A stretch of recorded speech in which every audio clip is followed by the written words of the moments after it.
I'm going to assume that means we are live. Welcome back, everybody, to the Storytime Network. Once again, today we are playing D&D, uh, and we're going into, or we're heading towards the Forbidden Ice. Uh, Joy of joys. yeah, and of course you're perpetually sleep deprived, Brit Mill. Most of the week I've been waking up far earlier than usual, so the sleep debt has increased once more. Uh, I'm of course joined by fellow players Jack, Hello there. Gen, Hello. and Dylan, What up? and we are of course threatened and scared by our lovely GM Kaido. Hello. So for the people who are watching, I did say we are going to have a guest, but unfortunately he isn't going to be able to attend this session, but he should be able to next time. It's fine. Uh, and so to make up for it, instead of doing D&D, surprise, we're going to be looking at my dating profiles. I'm joking. I was going to say I'll screen share Discord and you can help me with my dating profiles, but no, that's fine. Uh, on a more not important, but on a different note, where we last left our heroes with Aldane, Felix, Dayron, and Seamus, along with the Prince Rua in tow. Uh, King Rua? Prince, King, whatever, he's in charge anyway. Uh, After an impassioned speech from the king, after having dealt with the duel, you lot you heard Rua make a very interesting speech detailing some of his ideas, what he plans to do for the country. Quite a bit of applause came about, which was always nice. And afterwards, you guys just like chilled out and had burgers with Kuro as well because he was there. Um, it was very fun. Some laughs were to be had as people burnt their mouths. And then you guys enjoyed 3 weeks of downtime where you did some various activities.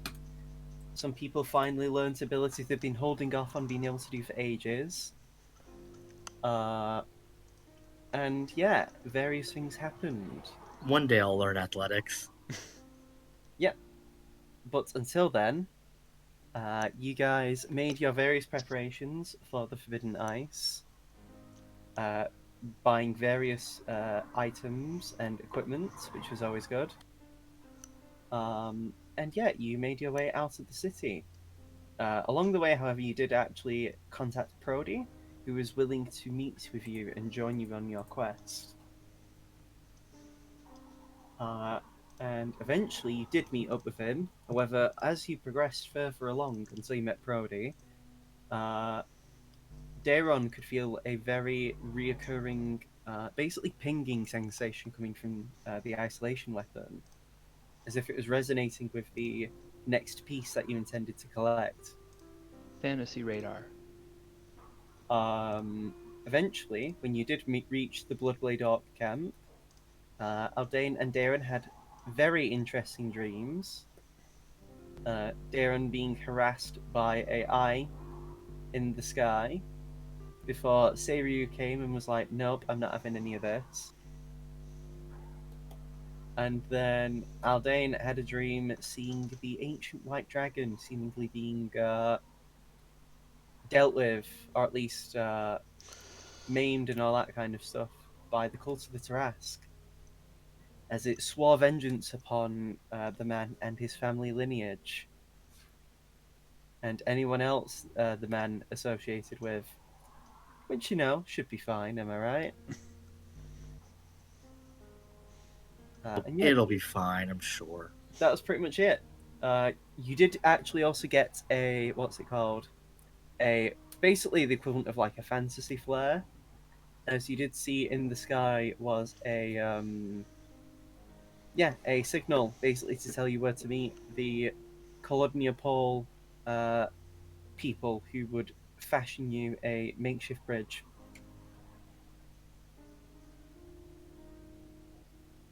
So you're all awake. You've all been rested, and I believe you're all in the know about the various streams that have happened, Mm-hmm.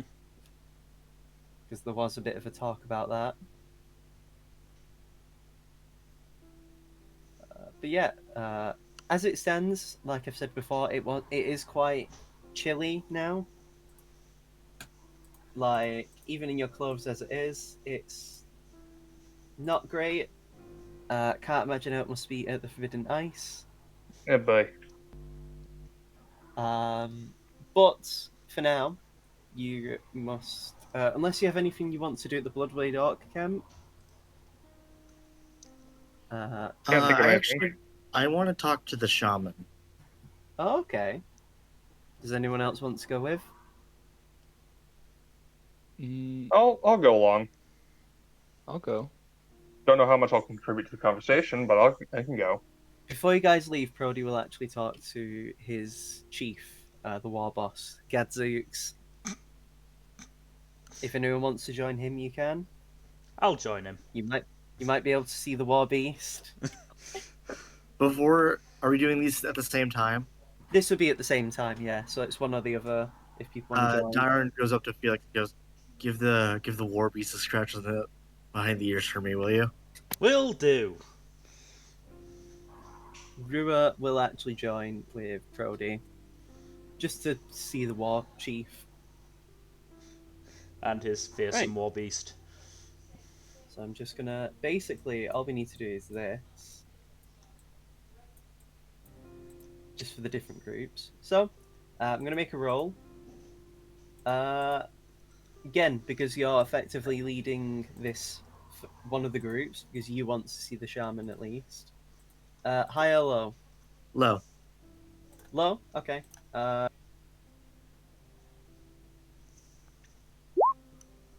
Can't get any lower than that. Yeah. Wow. Okay. You first.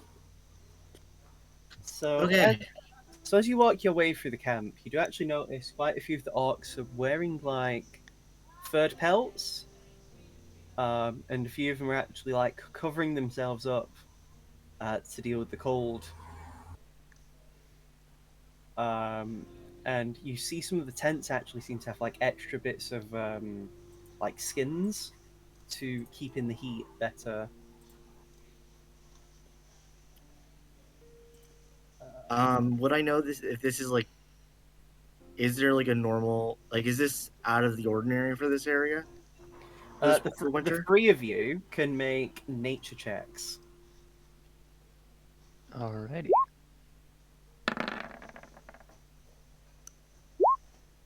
Hell yeah. Yeah, you guys Dane, do nature checks. I don't have a modifier, so I can't really do that well. do it. You sure? Again, got It an can't at hurt. 16. Yeah, might as well try. Watch it, he crits. Nope. It's not a Better crit. than I Not a did. bad roll though. Better than I did. I mean, your lower roll was what Seamus would have gotten with advantage, so Aldane, because you've sort of known orcs in Centralis, because they are quite popular there. At least there's a decent population. You would know that, like, from what you've known of stories of orc camps, they will, when the seasons are changing, will basically change up their tents to have like better heat insulation. Mm-hmm. It probably doesn't help with the Bloodblades that they don't really have trees or anything to block out the wind. Like it is very much in an open field, and even though there's like walls where people like can't get into other than the entrances, still doesn't mean that the heat can't escape. And so yeah, it seems they know what they're doing, but it's a bit what's the word?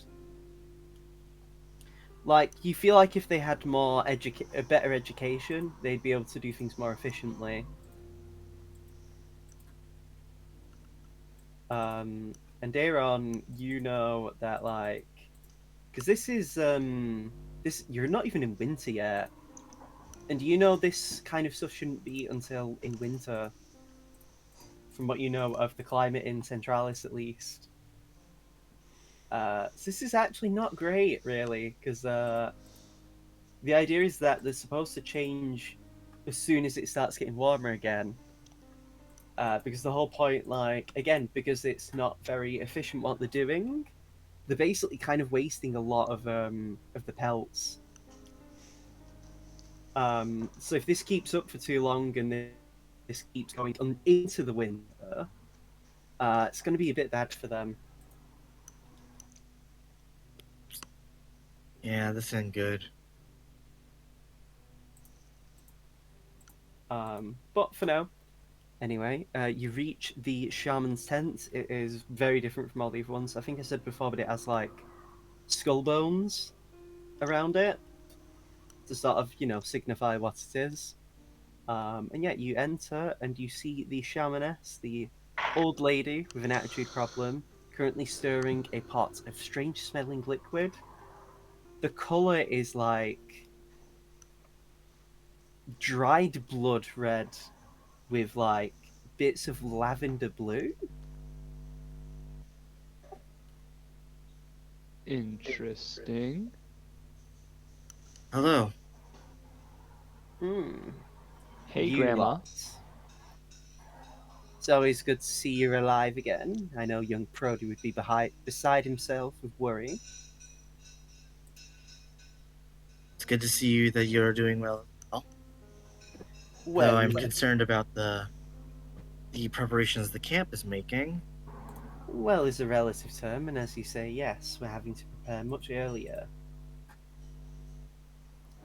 We are worried that our supplies of food will not last if this change in the climate persists. We may even have to move. I give a glance at Aldane, like over on, like kind of just like over under on this being the dragon. Would not surprise me. We have seen presence of that beast in the skies. Thankfully, it hasn't crossed the border and made its way over here, but it does appear to be drawn to something. I don't know if any of you would be aware. That means we could possibly encounter it before we even reach the Forbidden Ice, which it would be kind of convenient, but hopefully not in a place there would be collateral damage. Oh, so you are the problem? She just points at you, Seamus. Me? I'm the solution, bitch. No. Anyway, Well, I wanted to, before we go down the blame game here, I wanted to ask a few questions, see if I could pick your brain a bit. okay. Ask away. What what do you and your line know of the ancient dragons? Well, we know as much as a lot of people. We know that their previous ancient white dragon was slaughtered by Aster Forest and his band of cards. And this appears to be the next in succession. Maybe it is furious because it knows perhaps a descendant of that family is here, maybe to kill it next and wipe it out. This is purely conjecture on my part. I also know that the Siltanok royal family is ran by different dragons.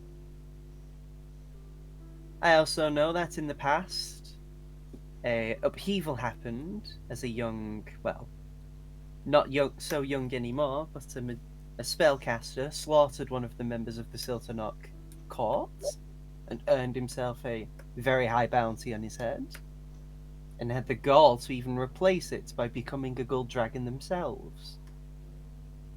That's concerning. I know the gold dragons haven't been sighted in hundreds of years. Perhaps they've realized what a lost cause this place is and have traveled to unknown locations. Although I do not. What do you mean by lost cause? Well, I mean, I don't know about you, but if an entire race of people have been effectively wiped out, and all this other nonsense is happening to the world, Maybe they decided another land would be better suited for their pleasure. I see.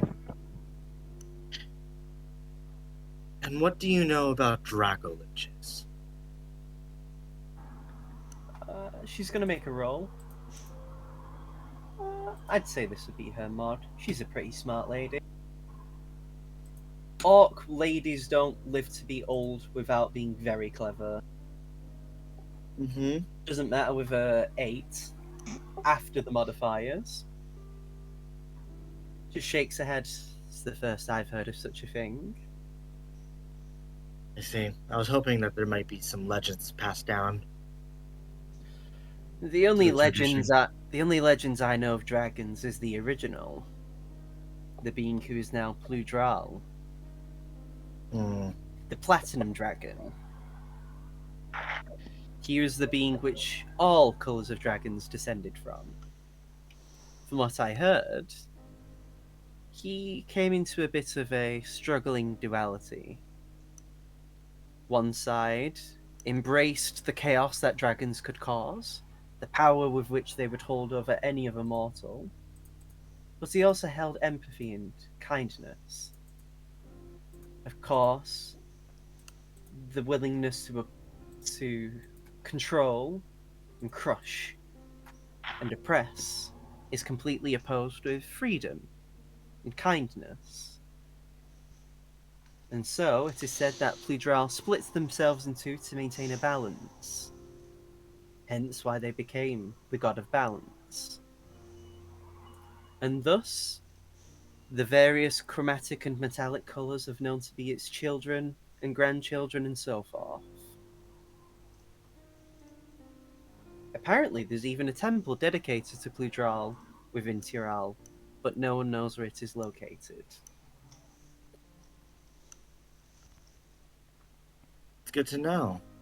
Probably in Old Silternok or Blackrain, honestly. I care not. After all, as long as no dragon invades our land, I could care little what they do.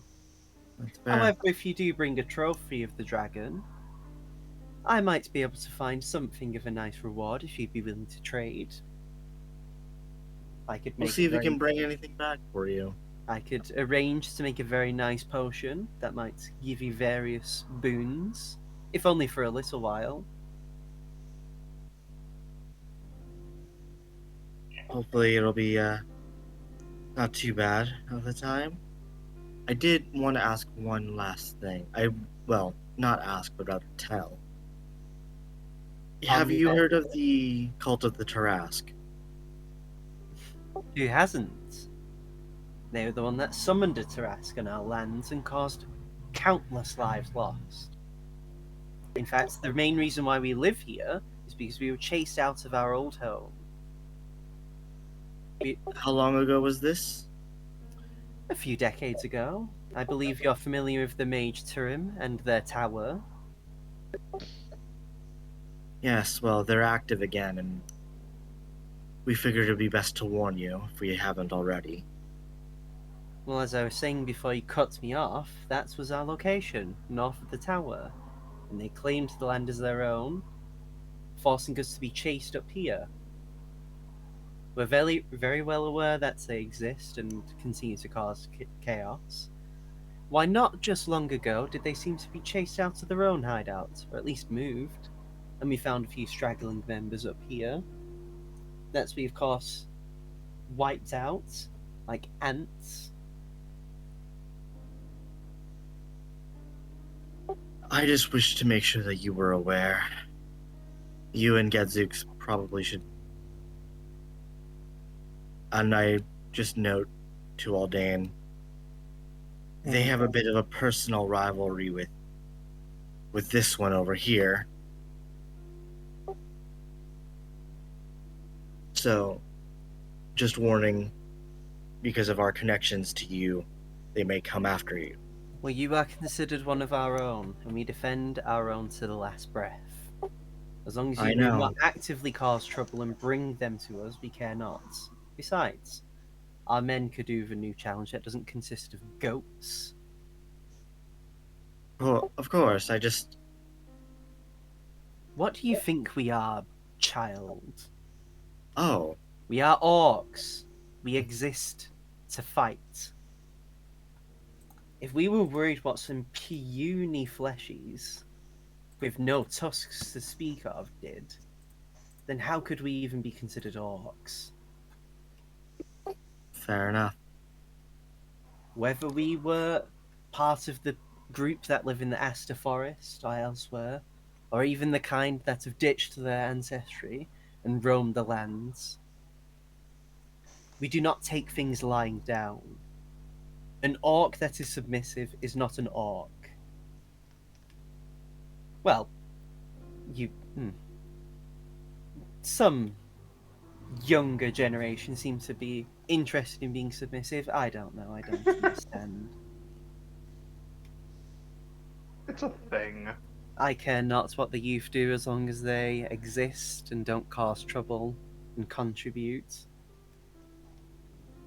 I meant That sounds no like a roundabout saying that you care about what they do. I meant no disrespect, Shamaness. I just wish to be provide information in case you needed it. We would ask, but the sentiment is nonetheless appreciated. Now, by the way, where are the rest of your companions? They're talking to Gadzooks and the War Beast. Speaking of Well, that, Prodi wished to say goodbye. Prodi wished to have some words with Gadzooks. just nods. Felix wished to go see the War Beast. He's coming to his own quite nicely, that young Prodi. I foresee within the next 1 or maybe 2 years he will succeed as leader. We will do everything we can to make sure he comes back home safe. Whether you bring him back in a bag or in one piece, we care not.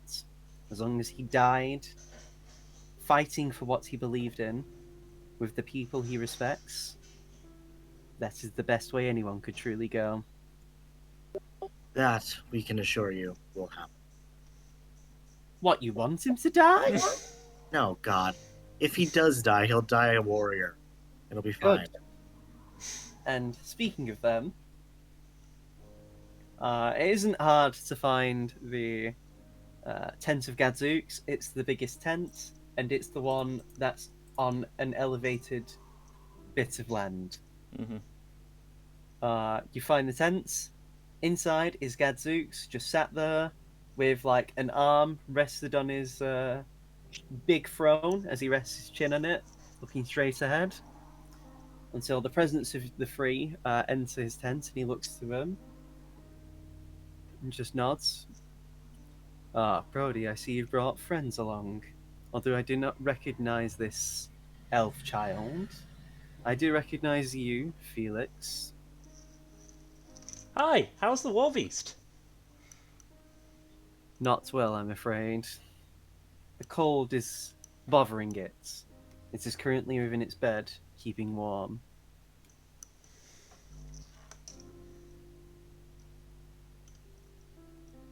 Anyway, what is it that you wish to speak?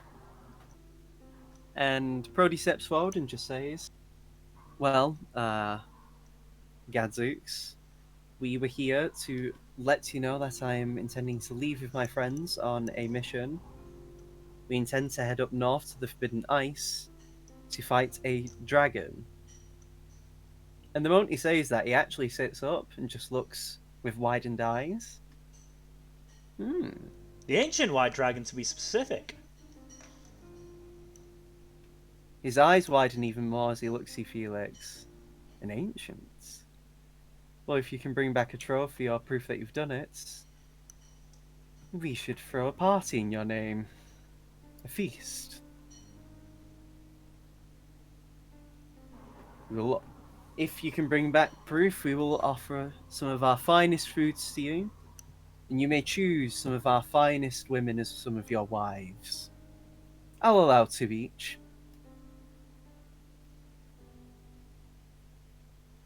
All husbands, we do not judge. And Prodi just shakes his head like, no, it's fine. Just, I don't really care about the celebration. Besides, I'm just helping my friends. They've already done a lot for me. It's only fair I repay them. And by the way, as he gestures to the young elf boy, not the painter, the other one, he just says, "This is King Rua Everett, the leader of this country." And Gadzooks sizes him up and just gives a nod. "You seem fairly strong, and if you're anything like your father and grandfather, I expect great things."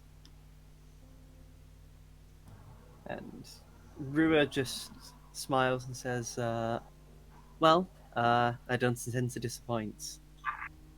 I've only recently just started fighting like my friends have, but I'd like to think I've done pretty well so far. And no matter whether it is an ancient white dragon, or if it's any kind of creature, if it's causing trouble, I won't hesitate to stop it." And Gadzooks just bursts into laughter as he's like clapping. And then he just looks at Prodi and says, "You keep the best company, Prodi. You always manage to make things entertaining."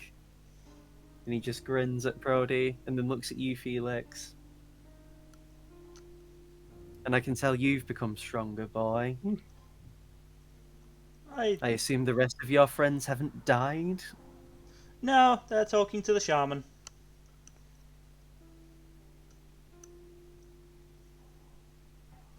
He just nods. "Fair enough. I assume you're heading out as soon as possible after you finish your talk with us.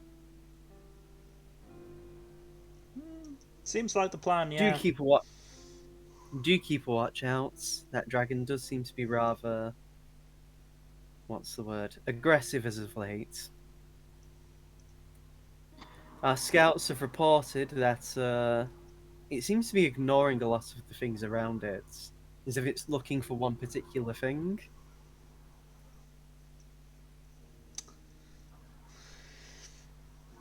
But, well, not like it'll matter if you bring a piece of it back. We won't have to worry about it potentially attacking us. As confident as I am in my skills, and some of my men here, we are not equipped for an ancient dragon, especially as this climate seems to be shifting so abruptly."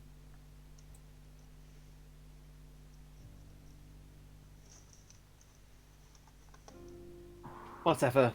I will not keep you any longer," and he just gestures for you to leave his presence. Prodi does. He gives a bow and leaves, and Rua just follows along. Felix does as well. Mhm. Gives a little wave to the Warbeast bed, though. You actually don't see the war beast from where you are. Ah, damn. It looks like it might be in another room. Yeah. Yeah, I assume you gather together and just probably share what you've said and has been said.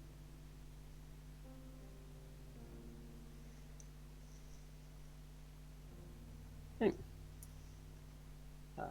Oh, that was one thing I also forgot. Just as a reminder in the recap, how your horse refuses to advance any closer, Yeah. so you will have to continue the rest of the way on foot. Mhm. Although, to be fair, the terrain would have been completely inaccessible for it after a certain point, as it would have been too much snow for it to adequately walk on. And just too cold for it unless you got it like the right equipment.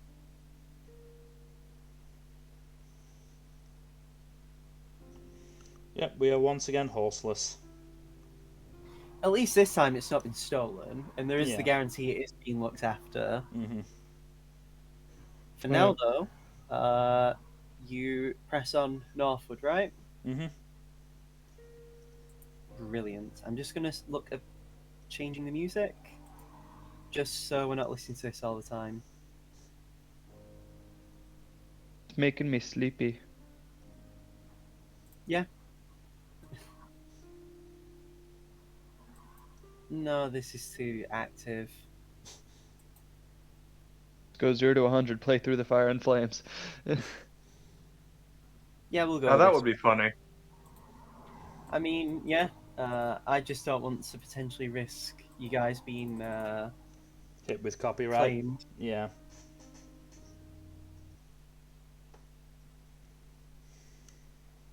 Here we go. So, as you make your way up north, it does take a while, because it would be a bit of time. So it's about no, I did no snapping. There we go. So it's just about there. So I'd say 28 miles, we'll say, which will take a day to get there. So as you get closer, you do actually see the river that basically blocks off from proper northward travel to the country, Mm-hmm. to Clugniapole. Already you can immediately see like bits of ice in the distance as the light of the sun like reflects off it, off the ice and the layer of the river. Mm-hmm. In the distance, you do see a small outpost, like just a few tents. But you do see in the distance is like someone waving with both hands over their head as if to beckon you over. Very likely being the people you need to speak to. When you get there, you see 5 soldiers in Colonial army clothes. Mm-hmm. A lot of it is like snow camo gear. Like a lot of it's light clothing, like in color. I mean, Mm-hmm. and a lot of it's got like a lot of fur inside. The person actually waving overhead is a minotaur. Actually,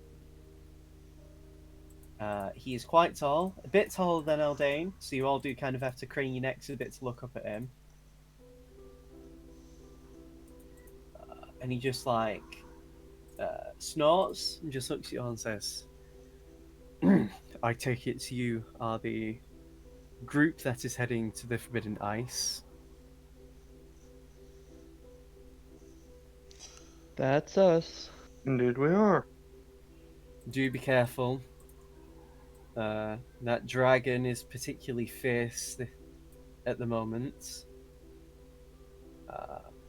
We've made sure to block any access to go there right now, as per Drick's instructions.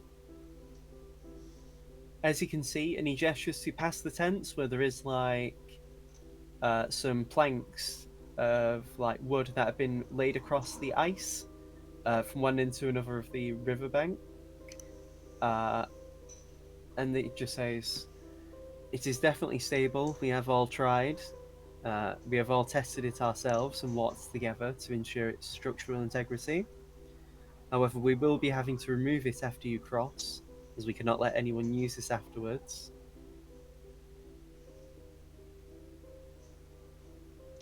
If you do need to use this again, just contact us the same way as you had to do before, and we will attempt to meet you like this time.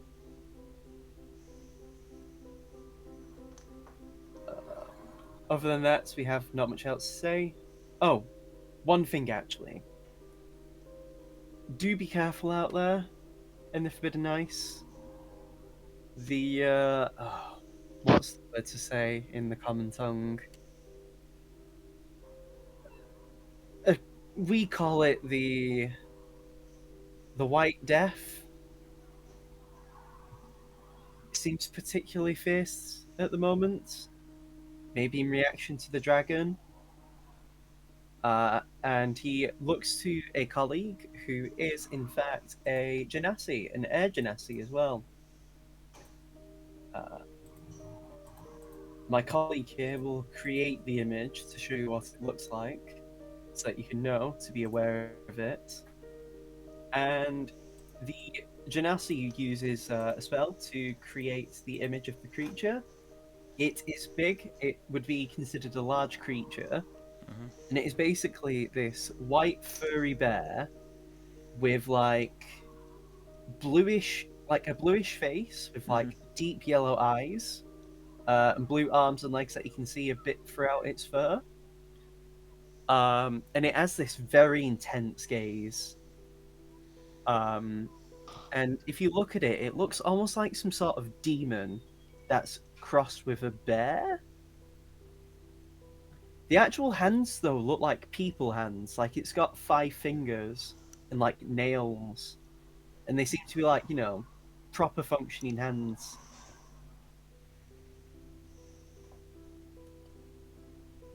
And it's honestly quite unnerving to look at. And yeah, and the Minotaur just says, "Yes, this is known as the White Death to our people. It is surprisingly fast. It can outspeed most normal people, and it is surprisingly agile as well. So do be careful of that. It can also fashion weapons made from ice itself. This is known for creating effectively gloves made of ice to bludgeon people, and it can also make sabers of ice. Also, do be careful when it turns red. At that point, if you haven't already killed it, I'd suggest you run or try and draw it away. It does, however, like a challenge, so do be careful of standing up to it, as you might end up making it once more of a fight. That's all I can really tell you. Safe travels. Thank you for the advice. The Minotaur just nods and basically goes back into its tent. Yes, you are able to cross over the ice bridge. It's wide enough that you guys could be like this formation, like on the map, and you could cross it. It is fairly wide, and there is like small handrails, so you couldn't just like walk off the edge unless you like vaulted over it. Yeah. Let's do a flip into oblivion. I mean, yeah, but then you'd hit the ice. Yeah. Yeah. So, as you cross the bridge, as you make about halfway, you already start to feel the cold getting even worse, to the point where you can visibly see your breath now.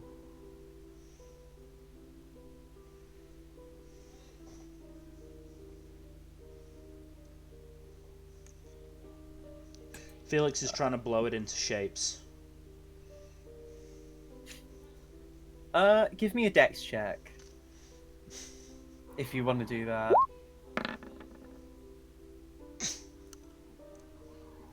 It's too cold to do it. You're too busy shivering. You try to, and then you're like, no, I'm going to put my arm back in. You don't want to, like, extend your arm out and, like, catch more wind.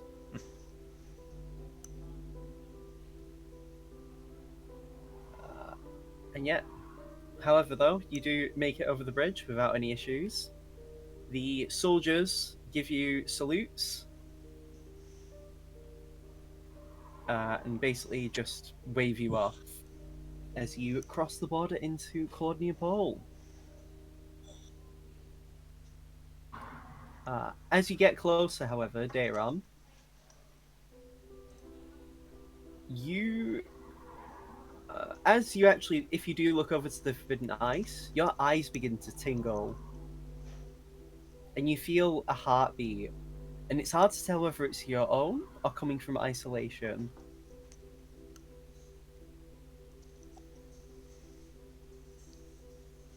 Guys? It's not like a pain. It's like you know when you get pins and needles. Yeah. It's like that, but in your eyes. The For signal's everyone? changed.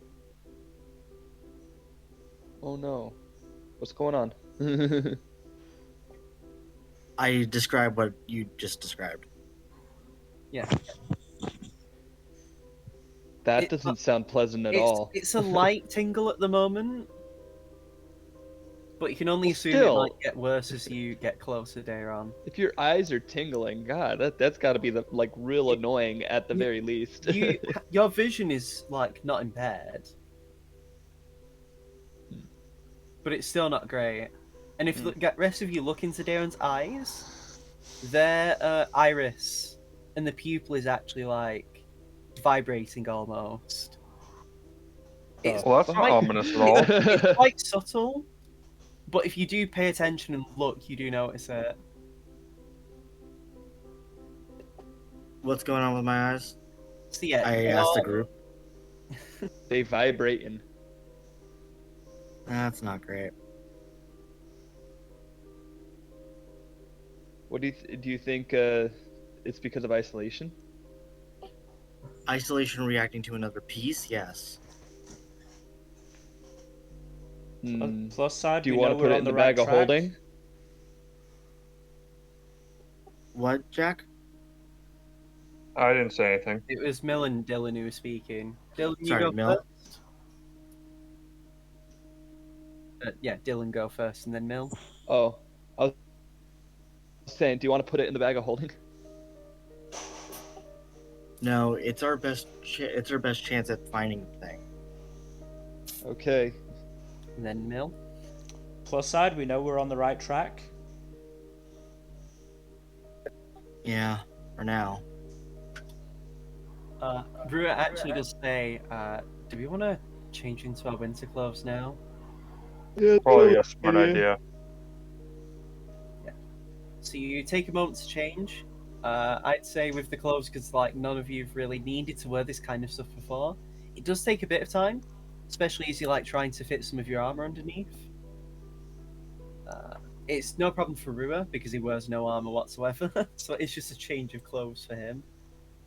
Prodi does struggle a bit, but otherwise that's fine.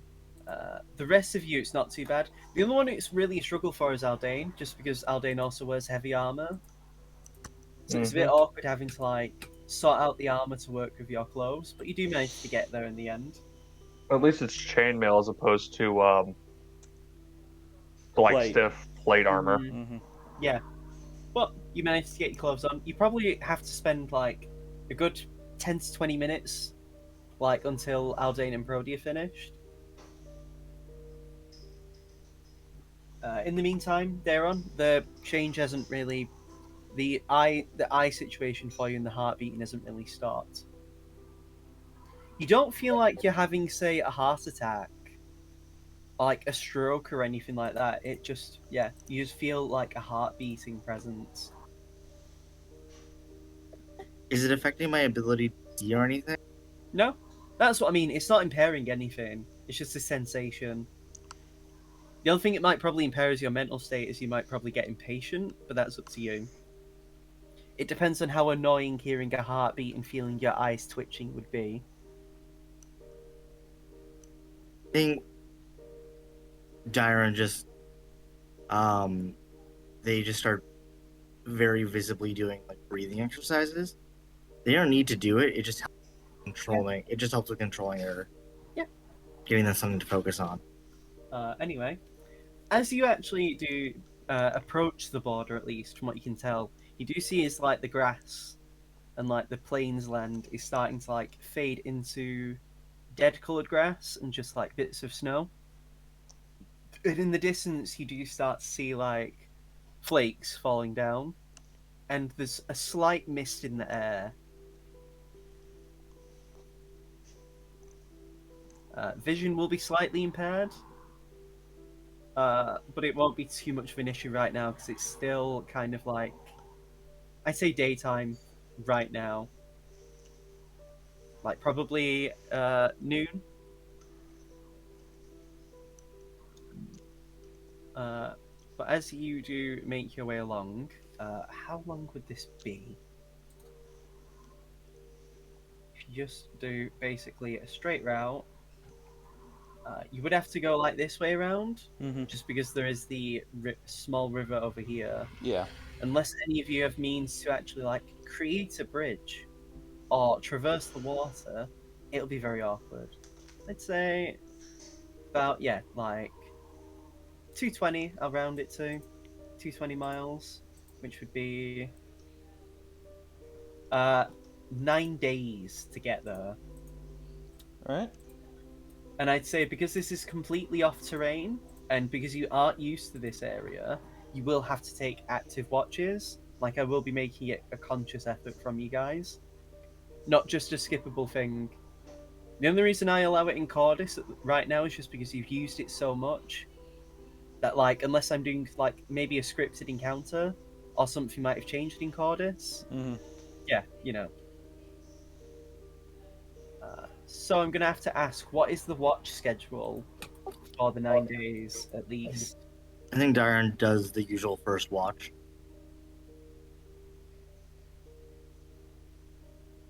Ruber's fine to help with one of the watches, just because him and Felix can also do 4 hours each. Ruber would suggest you would do the like the first set of watches, just because those would be the darker parts of the night, and he does have the better perception. Yeah. Unless Felix has something better than a 9. No. Would be the answer to that. So would you be fine doing the last 4 hours then? Yeah, that's fine. Okay. Who's going then after Dayron?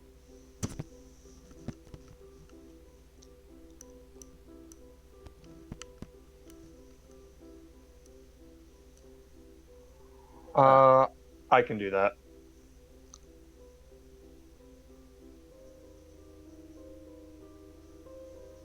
Alright, okay.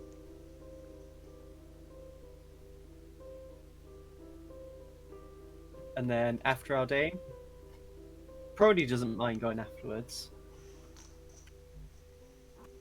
So we'll do the third watch with Felix at that point.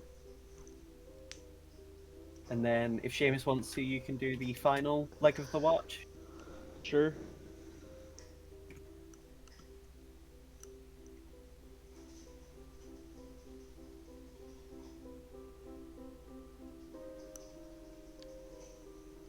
Yep, so this. Is everyone happy with that? Yeah. So Dayron, River, Aldane, Cool. River, Prodi Felix, and Seamus Felix. Sounds good. Okay then. So first of all, again, give me a perception check, please. This is general perception. So advantage doesn't help a lot, really. I'd say. Which reminds me, there's the sheets. 24. 24 is nice. Definitely cannot complain about that. Good thing you didn't get a disadvantage, because you would have fell asleep. But you would have been immediately woken up. Rua wouldn't have let you sleep. Okay, and then Rua is going next, or at least alongside, with a 16. So you are pretty wired, Daron, just with this sensation. It's really strange, so it does manage to help keep you awake. Because that's the thing, even as you like start to feel tired, the sensation doesn't really die down. I'm not going to enjoy this. This is going to get annoying really quick. But yeah, as the two keep watch, you do hear noises in the distance. Sounds like screeching. But Daron, as you train your eyes, you do see above, it just appears to be some birds of prey. They do seem to be like normal-sized hawks. Not like giant ones that might want to swoop down at you guys.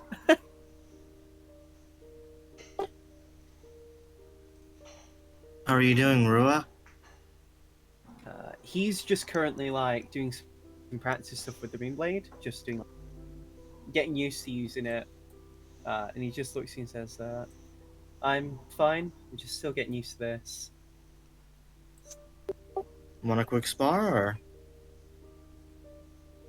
I mean, I don't want to be. I don't want to kick your ass too hard. What if you being sensitive at the moment with your eyes? As he just grins. Har har. I'm glad you thought it was funny. I know I did. How are you? How are you feeling, by the way, with your everything? I guess you could say. I'm not enjoying it now. Really, I would have thought you would be loving it. Guess I was wrong. Dang. Still, though, don't hesitate to tell us though if something does happen that is amiss. Of Can't course. afford, I'm can't just afford to lose you.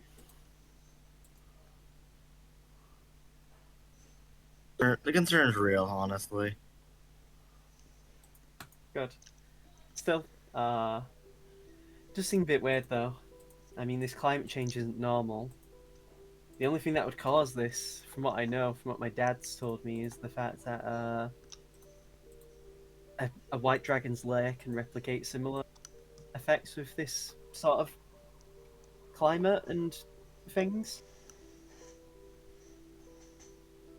Do you think it's the ancient white being active? Perhaps. Maybe it has some sort of ability that brings its lair effects with it, which makes me That's wonder. terrifying. Which makes me wonder what its actual lair is like. If it can cause problems here, out of its home, then I fear for what its real home's like. Of course, that's just complete conjecture. Right.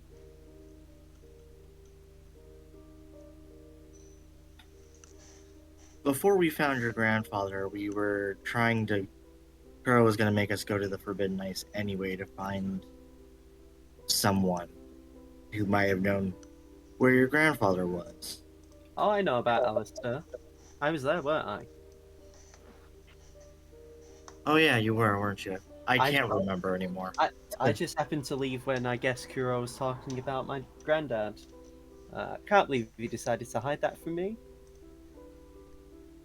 You know why he did. I know. I mean, I would have been happy to see him. Well, I don't know if I would, but I'd have felt something. Yeah. Yeah. Oh, that reminds me. With the sword, because it can basically speak to me. From what it's told me, anyway, this is the same dragon that has descended from the one my granddad killed, which I guess we already knew anyway, but it's nice to get a confirmation. Yeah. I guess my concern is going to be this. It's going to have. So it's going to have out. It's going to have grudges against you and Aldan. And And you, I'm going to you're the be. one holding a weapon that makes dragons pissed off at them. Yeah, so. I mean, hey, I'm not bulky like Aldane is, but I can at least take some hits and dodge. And hey, who know? I mean, best thing is if the three of us can fan out. If its attention's drawn between the three of us, that means it's easy for everyone else to work together. Yeah.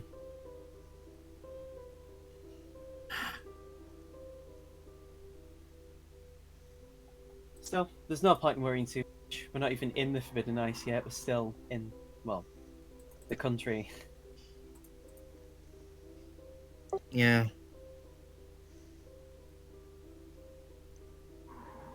For now, though, it's all fine. I mean, hey, if it does have beef with me, let it come.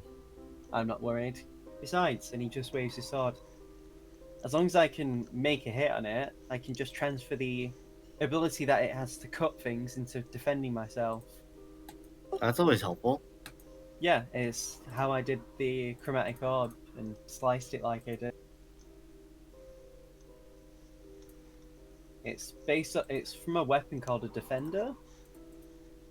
Yeah. You can transfer its ability to hit and deal damage into defending yourself. Pretty nice part of the weapon. I won't complain. definitely helped me last a lot longer in my sparring matches against my granddad.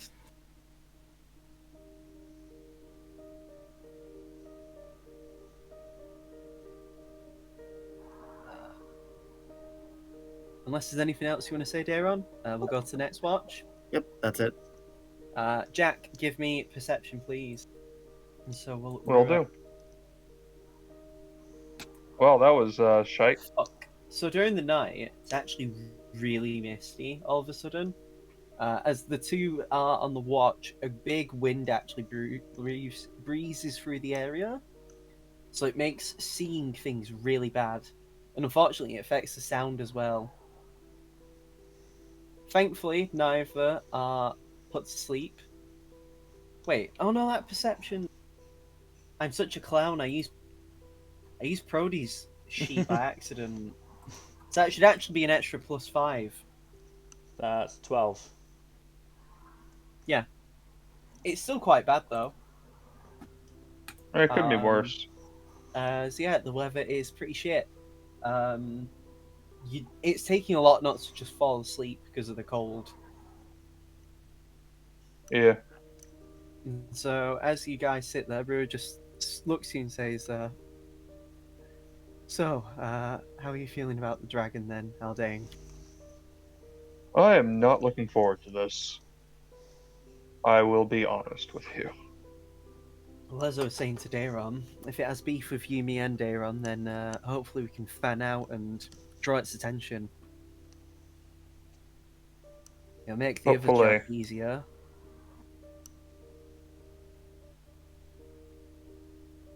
So, that's if we even get there. If the weather's just here is as bad as it is, I fear for what the lair's like. As do I. But hey, once we've dealt with the dragon, in theory, if it is for you, you should get a nice, cool, strong weapon. And That is a hope. apparently you can choose what you want. What do you think you'll get? Likely a longsword. Oh, not a great axe? Just two-hand everything? I'm not particularly specialized for great axes. I mean, can't you use most weapons anyway? I can, but I do best with the sword. Fair enough. Still, I'm sure whatever it is must be pretty strong. Maybe it'll be something to do with using ice. That'd be pretty snazzy. That would be interesting. But yeah, it's going to be a while though before we get back. Here's hoping nothing bad happens in Centralis, but hey, my granddad's there. He should be able to take care of any of it.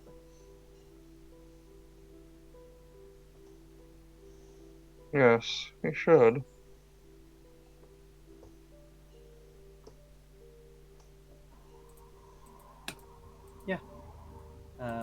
Here's hoping we don't encounter anything crazy on the way. We're already going to have to deal with a pissed off dragon. I don't want to deal with this Oni bear thing as well. Neither do I.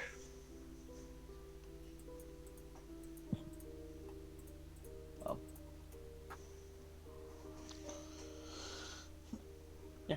And I'd say with that, then it's the next set of watches. Mill, perception me up.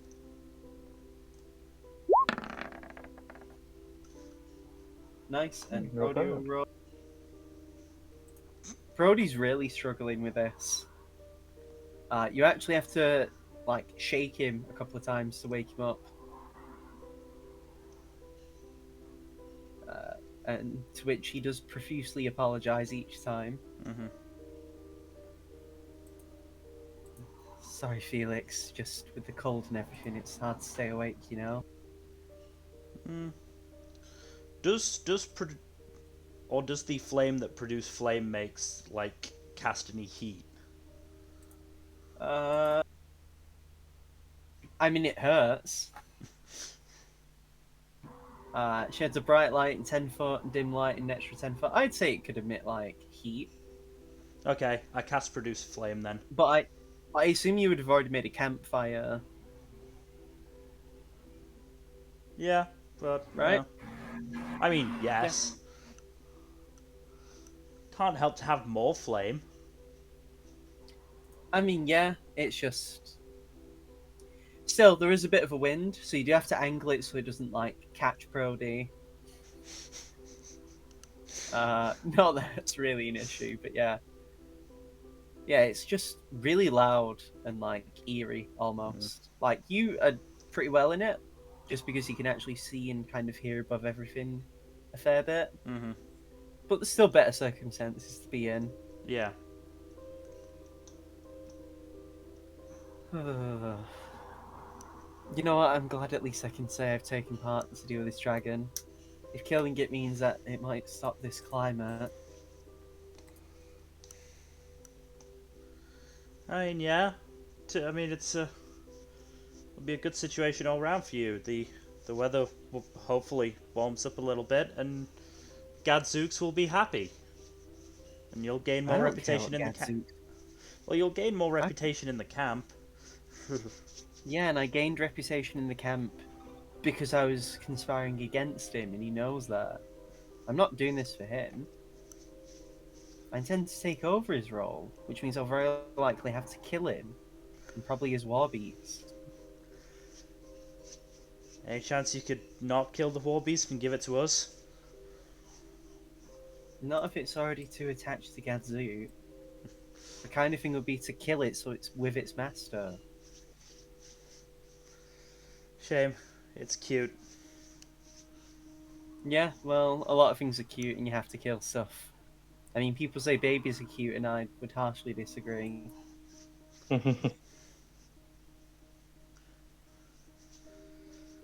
mean, I can agree with you So, there. Yeah. you think you'll find any nice painting opportunities on the way? Looks around at just a blanket of white. I I tend to mean, think maybe not. when we when we maybe clear things out.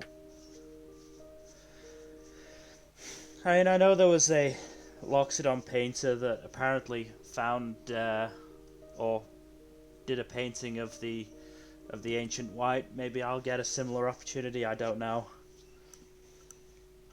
I mean, yeah, sure. Maybe as it rips Aldane apart, it could be one of your edgier paintings. Thanks. You're asleep. I mean, obviously, very much prefer that Aldane doesn't get torn apart. Uh, I mean, of course, that goes without saying. It's just,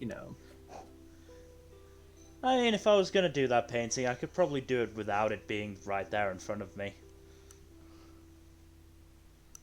but don't you want the muse to be right in front of you?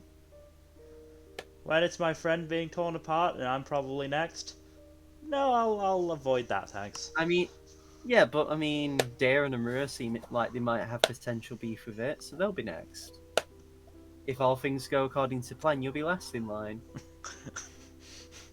I mean, if all things go according to plan, we'll kill it with no casualties. Yeah, but I mean, of course, if you're really that dedicated to your craft. I'm joking, of course. Oh, hey guys, real quick. So, before we end up encountering the dragon, I'm kind of shifting around my spells to make it more tailored to that fight. So I'm equipping Stinking Cloud and Blindness Deafness. Oh, those are Just nice. wanted to let you guys know that I'm gonna have those in the fight against the dragon, so I can debuff the fuck out of him. Nice. For now, Smart. Anyway, Yeah. sorry, that was just an aside. though, Brody just chuckles. But, well, like you said, though, if all things go according to plan, we shouldn't need to worry. I mean, plus side, it's apparently only as strong as an adult white rather than an actual ancient white, so... Yeah. I mean, here's hoping the next fights you do with the pieces should be easier if you are getting good weapons from them. Apparently they're only going to get harder. Apparently Which one do you think? apparently I was the gonna say, more, which compatible with it they are, the stronger they are, so... I mean, you'd think a Dracolich and a dragon would be pretty compatible. Apparently not. I mean, maybe because white dragons are more feral and Hmm. least intelligent and cunning compared to the rest.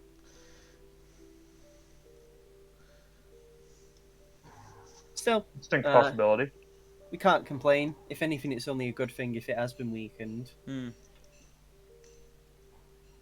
What do you think the next one might be then? After this, Not sure. We might go and collect that one in Bovetman that's apparently already been found. We should probably do that sooner rather than later.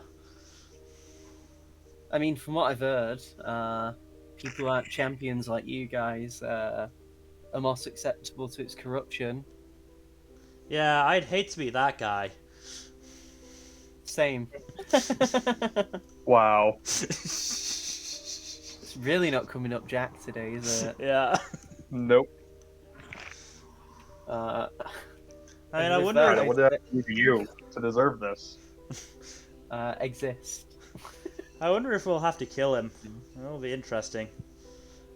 I mean, maybe. Who knows? As long as it's not as strong as the last person who wore it. Hmm. I doubt he's that strong. Who knows? We'll have to see. Well, that's if I do come with you guys. Depends. Hmm. Bovetman is a bit out of the way for me. Yeah. Well, you're always welcome to come along, Prodi. And I'm always willing to offer, but sometimes I do have my own personal responsibilities. Absolutely fair. I'm not eager to So, I take on guess the with one that- in... Okay. No, go for it. Go for it. I if mean, you I have was, something I else was to just say. going to say, I'm not eager to go and face the one in Tennoyama. It's apparently in the sea. Why? I mean, if you're getting a weapon made of to do with ice, maybe you'll be able to make platforms with it. Hmm. If you could beach a sea creature on ice, that seems like it'd be a pretty easy fight. I'd like to think it'll be that easy, but our encounters so far have told us that it's probably not going to be that easy. I mean, personally, I'd like I to mean, think we'd be able to find the just shoot- dragon's lair very easily and find it asleep and just kill it in its sleep, but, you know, I mean, at least with the one in Tennoyama, if it is in the sea, don't Tennoyama people have like flying creatures they can use? So you can just shoot it from the air until it dies? we do, but that sort of limits, well, parts of our party anyway. Oh no, you'll have to take longer time to kill it. Boo-hoo, people won't be able to feel fully involved, am I right? Hey, you tell But Aldane not to be involved.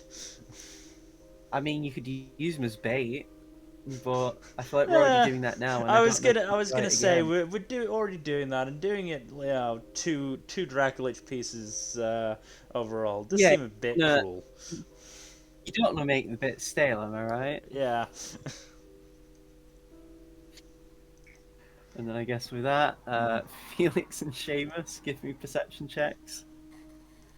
Alrighty. Damn. Nice. Hey, matching set. Nice. So both of you, the weather actually starts to clear as it comes to the final watch. So you actually are much easier of a time with this. Yeah, you can speak to each other for a bit if you want. If you have anything you want to say to each other. Well, this is shaping up to be a easier watch than before. Certainly a slightly warmer one.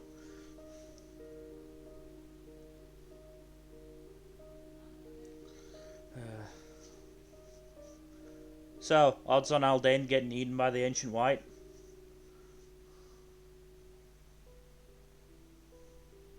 Dylan, are you there? Say, odds on ancient getting eaten by the ancient white. Odds on him getting I eaten, was like yeah. tuning my instrument for a sec, so. Let's see.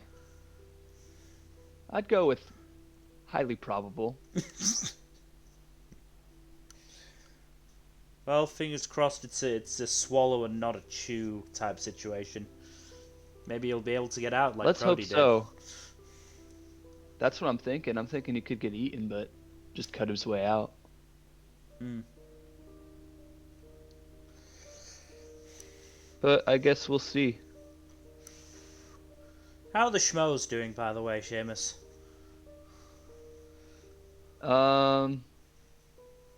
Well, it's been hard to avoid them, so I'd say they're doing pretty well. I'm surprised they haven't followed us all the way up here. Hey, I think that's Seamus over there. Oh no, God a damn it. dragon! No, I'm joking. That'd be funny. If your fans That- follow you all the way here and they just get killed by the dragon. That would be hilarious. I wonder what happens if the dragon is a member of Seamus's schmoes. Oh my god, it's Seamus! I mean, I'm if your I could win biggest the fan. if I could win the battle with the power of rock and roll, I would be happy to do so.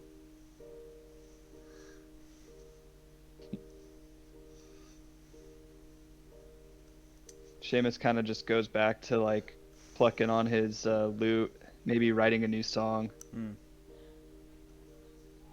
Give me a. Let me just check something. Wrong thing. I would say. Give me a. Intelligence-based loot check. How do I do that?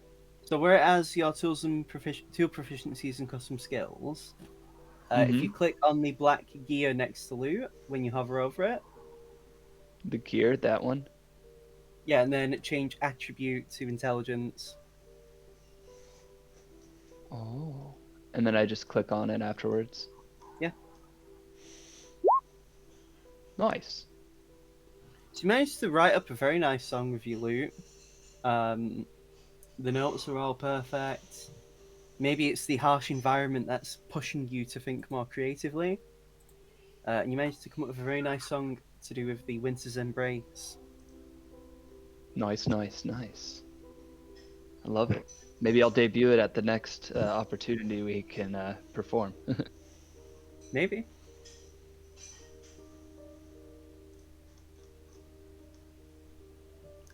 Unless there's anything else to say, I would say you all wake up from your watches well rested. Yep. The weather has calmed down a bit, but it is still cold. I mean, you are in the northernmost country in the setting, apart from Siltonok, obviously. Mm-hmm. So, as you make your way along, I would say give me perception checks as you wander through the ice and snow. At 23's Prodi, pretty good. And that was from Rua, the second one. So between Prodi, Daron, and Rua, those three managed to do pretty well in the snow. It's between them two helping. It's between them not having to help Seamus and Felix not like fall in deceptively deep patches of snow, or maybe slip on ice.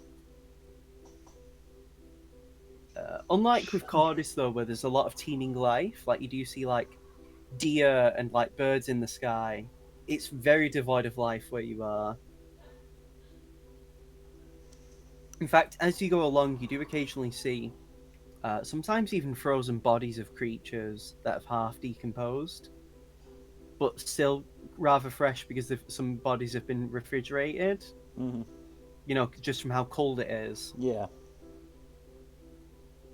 So it's just like half-eaten corpses of some people, like strewn around. Not a very nice sight.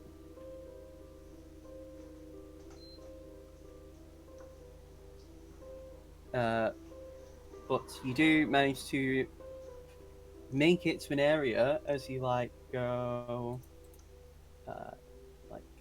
wrong ruler, like this way. A bit northeastish. No, yeah, northwest. I was right. During that time, I'm going to have to ask for some more watches.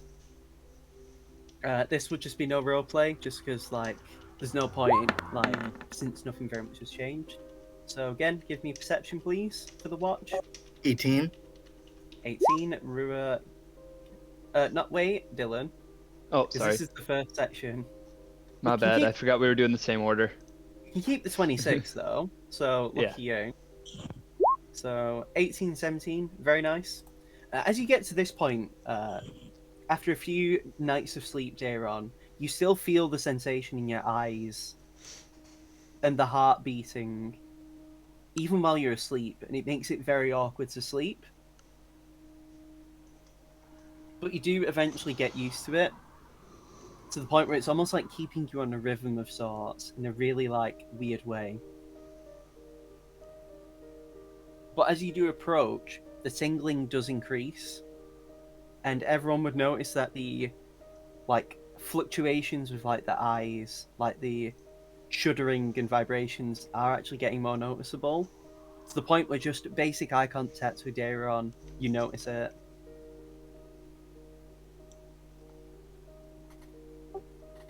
One more time? I didn't catch that last bit. So yeah, like even just basic eye contacts with you, Dayron, people notice the problem, the weird things going on with your eyes. I wish I had sunglasses. Wouldn't really help, but I mean, well, obviously people wouldn't notice, but I mean, hey, it's only the party out here with you. I hope this is normal. I think before I end my watch, I give a little prayer to say to you. Give me a wisdom check.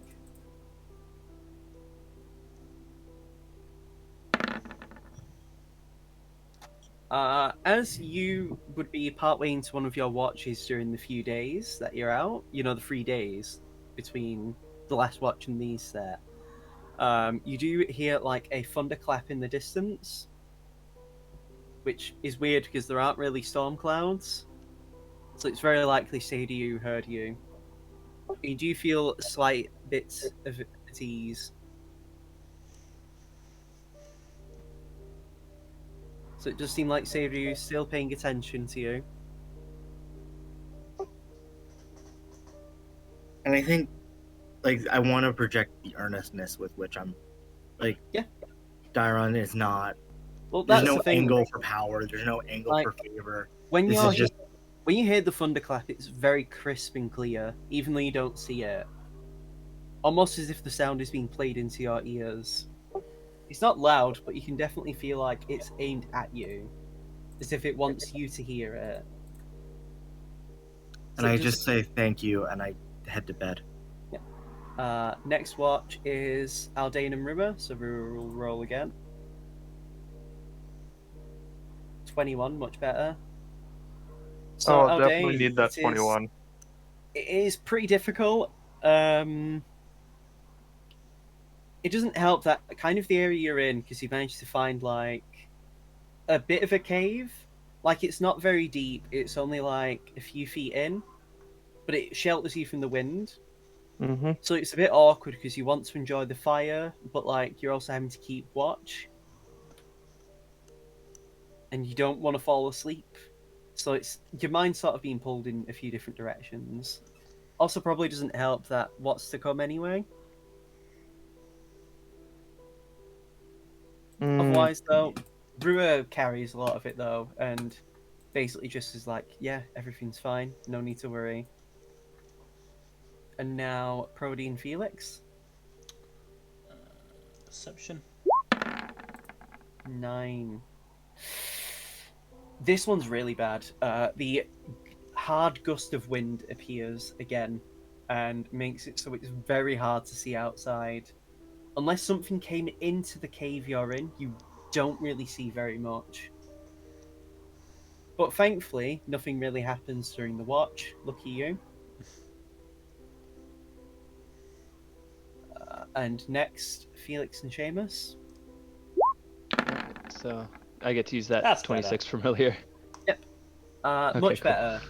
Again, almost as if it's like passed by very quickly again. Perfectly on your watches. You have a very good time on watch.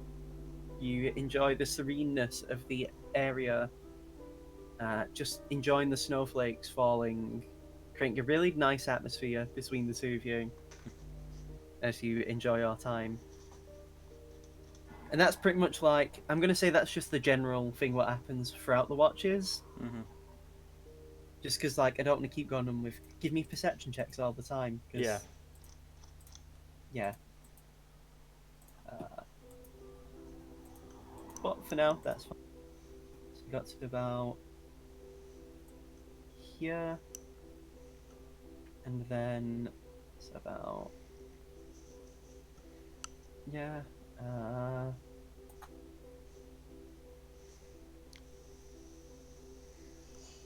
It's another. Oh, wow. Pretty much 69 miles later. Nice. Ha! Nice. Nice. 2 days later, as you get to about here, I want some more watches. So again, Daron and Rua first. Ooh, bad. Rua There we go. Rua hard carries. So during this time, Daron, because that was a nat 3 as well, so I'm gonna actually like have some implications with that, as your eyes are getting more shuddery to the point where it's like, again, it's still not affecting your vision, but it is like bothersome at this point. Like, regardless how well you can keep with it, it's very bad. And the heart beating is almost beginning to drone out your ability to hear properly.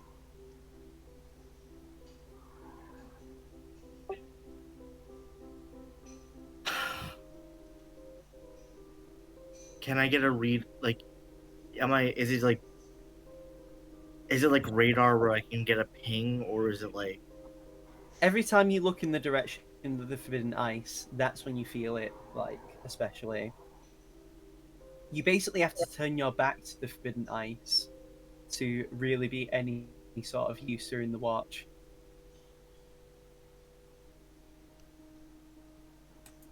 During this time, Rua actually does ask if you hold out isolation.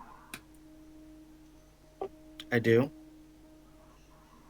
He actually just says to you how during the time he was training with his grandpa, he was actually saying how he can control his astral self now to be like, sort of have it do things that it wouldn't normally do, and like use it to influence sort of things more than just using it to hit.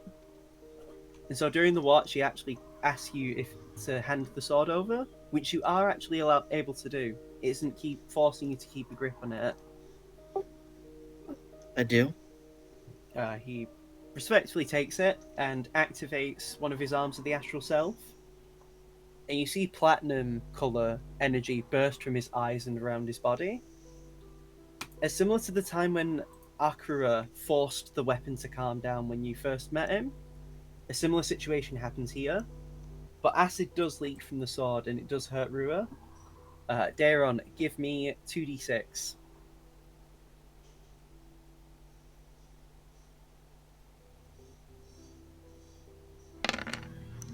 Again?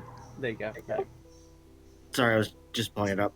Alright, so Rua takes 6 damage, but when he hands it back to you, the heart beating in the eyes sensation calms down a lot. To the point where it was like when you first felt the sensations. So it's a very subtle shuddering of the eyes and a very quiet heartbeat feeling. Thanks, Rua. I appreciate that. Fine. We're gonna be traveling together. I'm gonna have to probably do this for all of you at some point.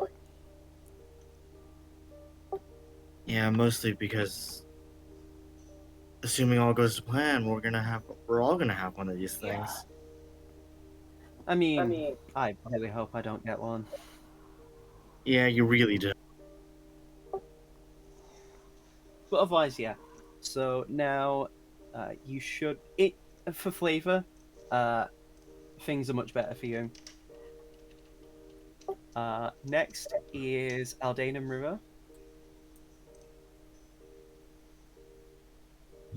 Oh boy, oh boy. Rua got. Let's- Wow, he did even better. Rua's just really hard carrying these perception checks. To be fair, he has a expertise in this, and he's a monk. Yeah, no, that'll do it.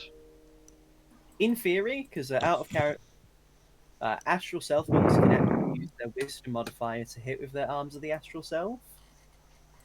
And they also actually let you use strength-related checks with wisdom, Hmm. so you can actually focus very much into wisdom and still be very good. During the time that you do the watch, actually, you do notice Rua's hand is bandaged, Aldane.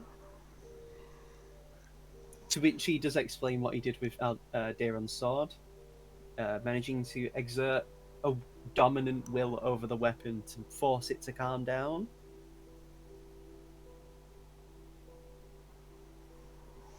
Other than that, though, the watch is pretty good. You do see actually, you do actually feel a sensation though, as at some point you would look in the direction of the forbidden ice, and you do hear almost like a whispering in your ear. It's so faint that you can't really tell what it is, and it just sounds like gibberish anyway to you. Even if you, it seems like if you knew the language, you might be able to piece together what it means. Hmm. But the thing is, like, even if you could ask someone who knew the language, if you knew what it was, it's too quiet to really make anything from it.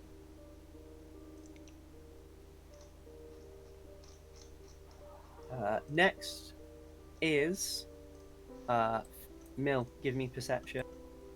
Perception. Wow, Prodi did. Oh my god! What is with these like perception? These crits on the other side. That's such a shame. Yeah.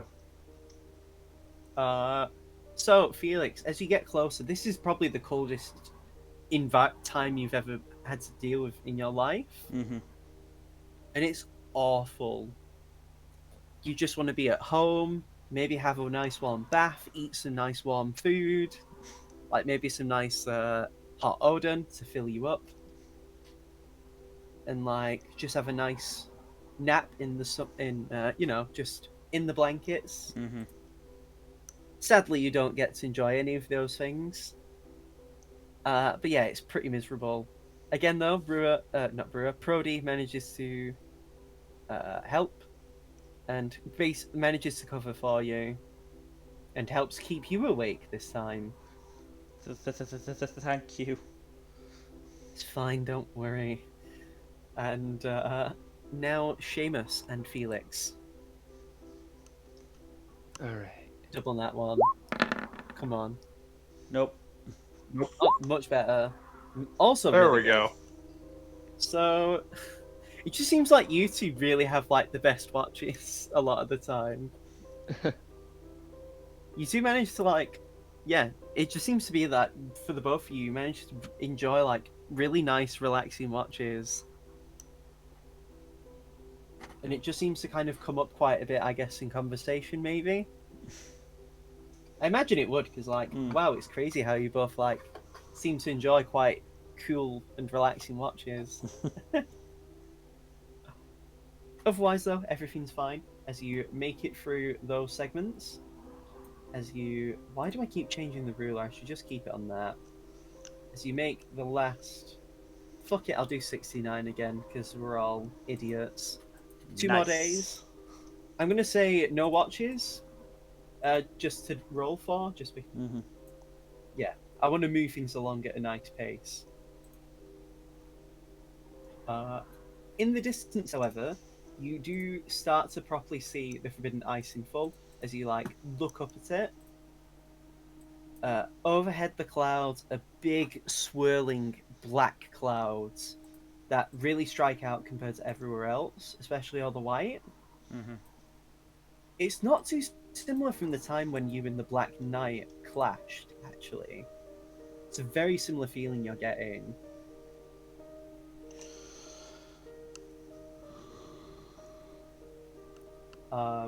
And in the distance, as you do, like, kind of reach the foot of the Forbidden Ice, you all hear a dragon's roar.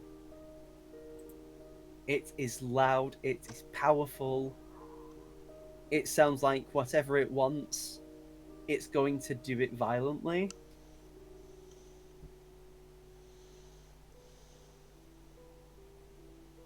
And when you actually hear the roaring Daron, Yeah. you actually do feel a bit of a like sharp pain in your eyes. Give me a wisdom saving throw. Okay, give me a second. That's also plus. It's also a +4 because of Aldane, so you don't actually take any damage. But it's like a sharp sting that quickly goes away as soon as it appears. And for a brief moment, as you probably would all look to Daron, their eyes glow green for like a second. Similar to the color from Isolation on the dragon head whenever they score a crit. Tell me, does it clash?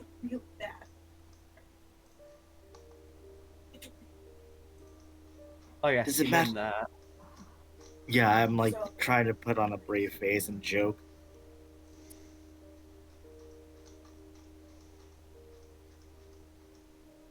Rua just gently shoves you like, stop joking.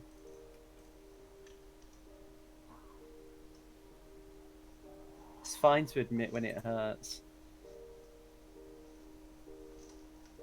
The pain's gone. It's just, it's it is what it is. I'll let you guys know as soon as it becomes unbearable, though. Okay. I'm gonna change the music again.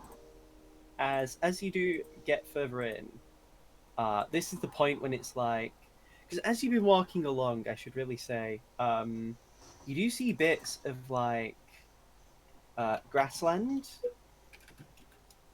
It's very brief to the point where it's like not really noticeable, but as you do approach, very along the bottom, sort of the area you've been in for a bit, you do actually see like patches of full grass. And some of the trees look like they're actually, some of them are completely bare of snow. When you get to the as you get to the entrance to the Forbidden Ice, I'm going to ask for a marching order going up. I assume I'm going to be in front because I am the bait. I assume Felix would want to be like over here Yeah. to make it like this. Mm-hmm. Yeah, I'm probably in the middle. Yeah. So if everyone's actually fine with this order, I'm actually going to bring you onto one of I'm the cool maps with it. I've made. I'm good with it. Me and Felix are always the anchors. Makes sense. Paste, you on the map. Nearly put you on the wrong map. That's fine. So you do see a very clear divide between what you can see as like grassland in the area. Seems to be deliberately sorted out like this. Mm-hmm. Versus the entrance, which is like completely blanketed in snow. You do actually see some bits of like fallen trees and dead stuff in the distance. Yeah. These two NPCs are clearly Kolodniopol soldiers, Mm-hmm. and they're just chatting to each other sat on trees. One is actually a goblin, like a normal goblin. His feet don't even touch the floor. And another one is a what is it? A tiefling, actually.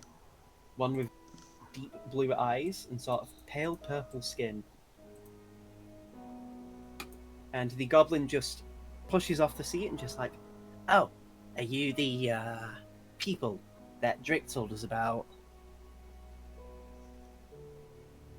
Yes. Excellent. We are here to make sure that your transition into the Forbidden Ice is as pleasurable as possible. It's lovely to meet you all. Do keep safe, however. And of course, as you can tell, this is the entrance. And it does seem like a bit of a gorge. These are actually quite high up, these cliff faces. Like, they're about 15 feet high, and they get progressively higher as you go in.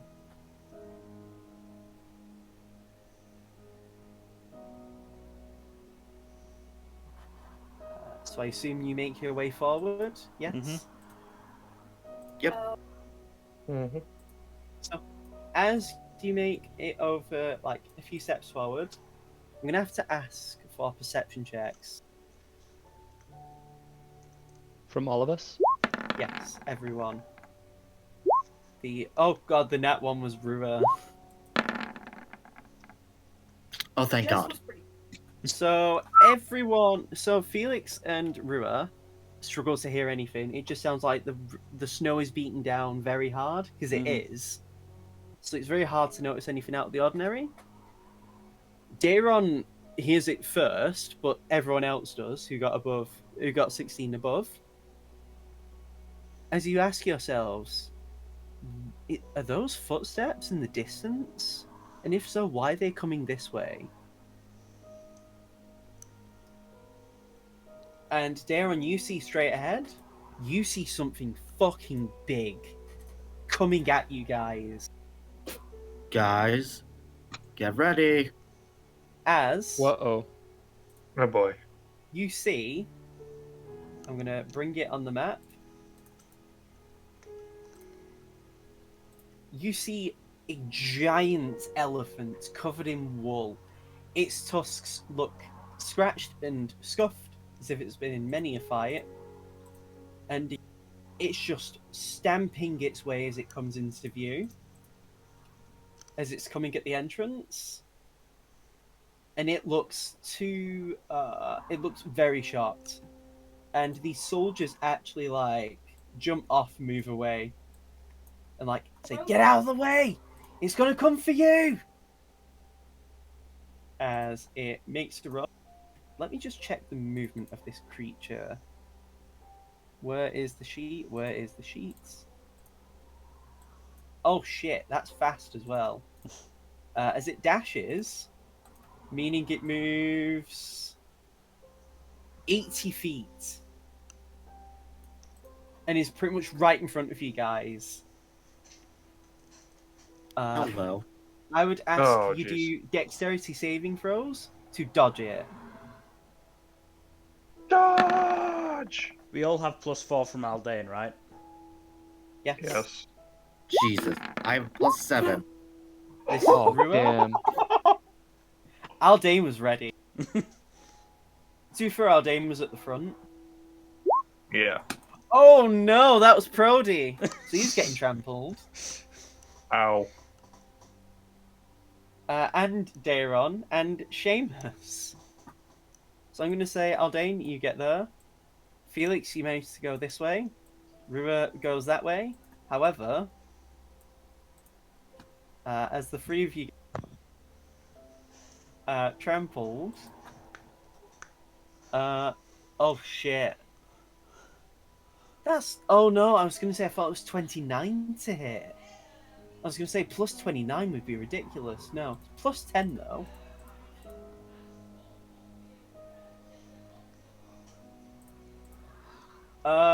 Right, so that hits all three of them. And, oh fuck, 4d10. Oof. Glad I'm not taking that. So, Prodi, Daron, and Seamus take 27 points of damage. Fuck me. God damn. You do see this, however, Daron. I would like to uncanny. You can do that. So that's 13 damage. 13 damage.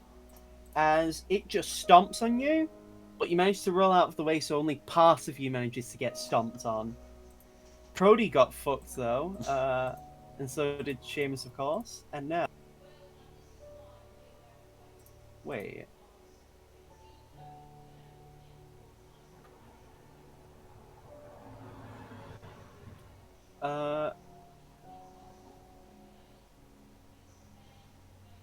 Right, yeah. And I would say Initiatives? it's kind of combat now. make sure to click on your tokens before you roll.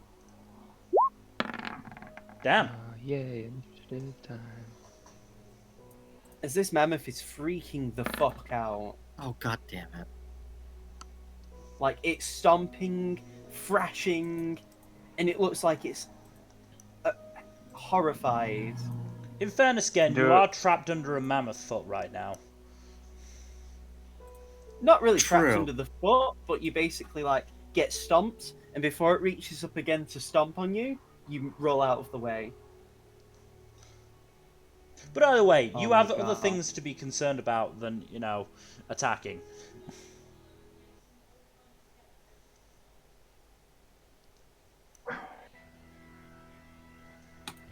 Now I need to do Prodi's initiative. It's a little bit loud.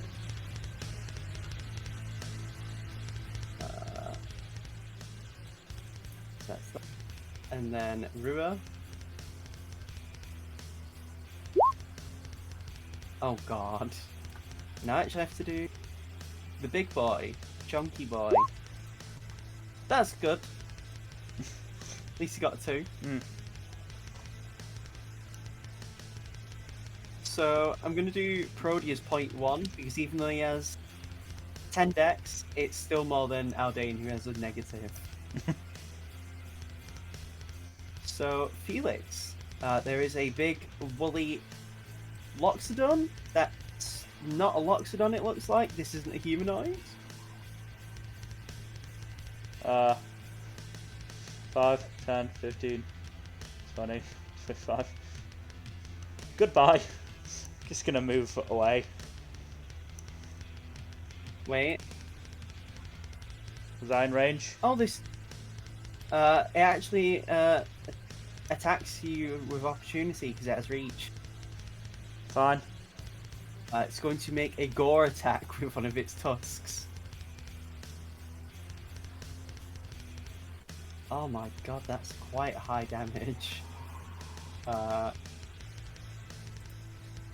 24. 24 hits. 4. To be fair, this isn't as bad as the stomp. It's only 4d8. Plus 7. You take 22 points of damage. Oh my god. As it just stabs you right in the fucking stomach. But as you're moving away, you manage to avoid most of the... It doesn't strike you deep enough as it might have done. So it is 19. But basically what happens is it jabs you in the gut and you manage to roll backwards as you run away.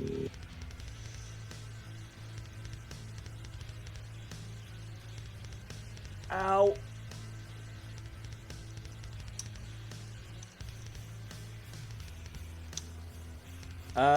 Gonna then firebolt.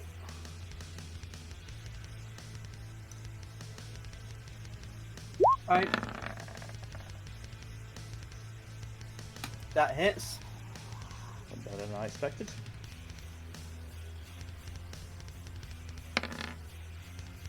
$11 fire damage. Nice. As you shoot it right in the face, it just, like, loudly toots, I guess, as it just rears up. Mm-hmm. Seamus, you're probably in Alright. pain, I imagine. Probably a bit Just a sore. little bit. That's- Am I gonna it's have not- to use an action to disengage at all? It Or... already used its opportunity attack to hit Felix. Oh, okay, so I can just go. Yeah, you could just move in and out using all your movement and it couldn't do anything about it. Alright, cool. So here's what I'm gonna do. I'm gonna move over here. Oh, that's what I would say, but it does attack again with a second opportunity attack. I'm joking. Yeah, I was gonna say don't be that guy. Yeah, I'm gonna go ahead and damn it. That hits. Oh, it does? Nice. Bruh, it's woolly. It's got yeah. no armor. It's a giant mammoth. It's not going to be dodging anything, and there's quite a bit of it to aim for. What weapon would you say you're casting this from? Shit. Is your instrument your casting ability? You use it Yeah. to cast a spell. So you could just say you're aggressively bongo drumming, and it just shoots. Yeah, a I'm beam gonna of say energy. drum. Just yeah. Yeah, you shoot it right on the side. You are past level 5, so you do get a second shot. Oh really? So I roll again for damage, or? You make another attack. Oh, nice. That one definitely hits. Yeah. Damn it. To be fair, most people who have Eldritch Blast also have Agonizing Blast, so they can add the Charisma modifier to the damage. Ah. The thing is, barely any creature resists or is even immune to force damage. So, you know, Yeah. Dayron, you are pretty hurt. Am I prone or? No. Okay. Sure. I'm guessing I have sneak attack. Yeah, you do. Do I have advantage with flanking? Yeah, but I'd suggest you move away from it, or else it will hit you again like it will. You know, because you're pretty much right under it. Here first. Okay. So that's 5 feet. Mhm. 25 feet left. I'm going to attack with isolation. Alright.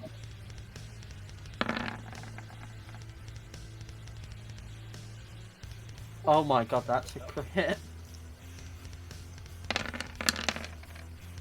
Ow. So you actually stab it right in one of the joints in its legs. Don't forget the acid damage as well. I'm trying to find how As the- much it is. As the corrosive liquid leaks from the wound, and you hear a voice from the weapon as it just says, Ooh, max damage. oh my god, as it just says, more power! And the eyes, and your eyes, glow green again. So that's 18 plus 13 plus 8.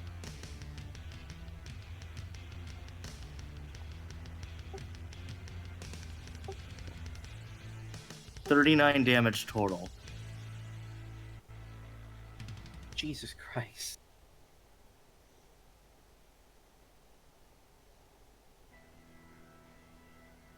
Yeah, you hurt it very bad. Moves there. It's just making a fuck ton of noise now. It's not good.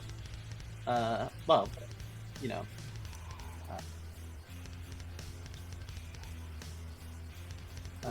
Okay, and then. Oh yeah, can I use my bonus action to look for other creatures? Yeah, I'll allow it. That's part of Eye for Detail. Yeah, go for it.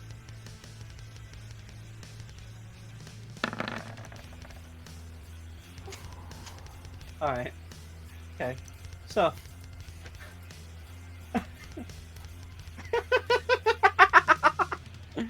Oh my god. This is what Tyrant's built to do. I'm laughing because you basically revealed it early. As there's another mammoth coming your way, Oh god damn it. and it's heading right this way. I'm glad I got out of the way. It's not considered on the map yet, but it is making its way. Also seems to be afraid. I yell. I One yell of the- this information. One of the guards actually says, "Yeah, it's a mammoth. You need to get away. They can ram you with the horn things." And the goblin's just like, "It's called a tusk." Yeah, that. I think we already noticed. Prodi's turn, because you've already moved. Prodi, Doobie, moving out of the way, and we'll take the spot there in hand as he goes for an attack. I need to just check. No, he doesn't have that yet. So Prodi's going to use Second Wind. So he gets to do a D10 plus 5, because he is only level 5 right now.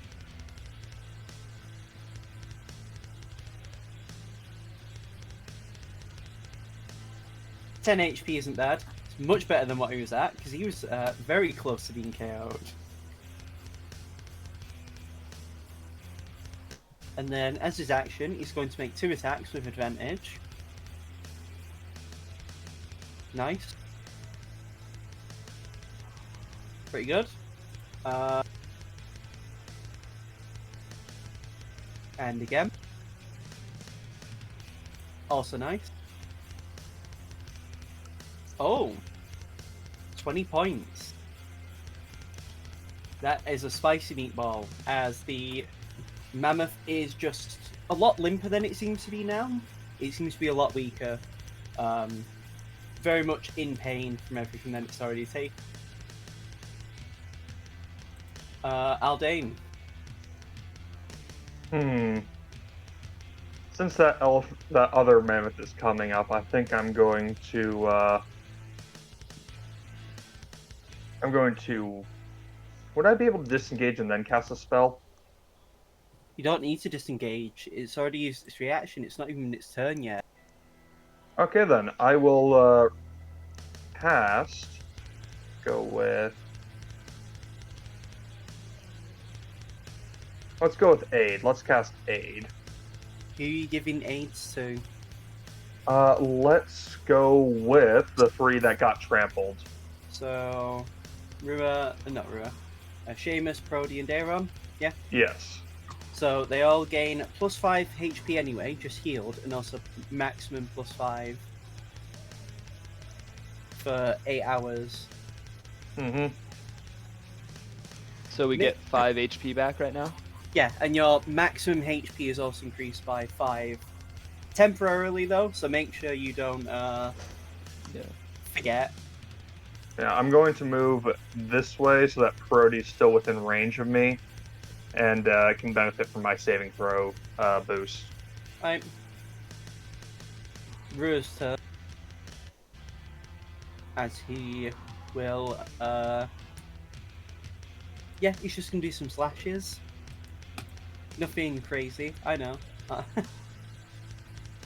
That hits. 10. And again. 22. Thank God, because he actually would have missed with a 12. But 11. This mammoth is looking pretty rough.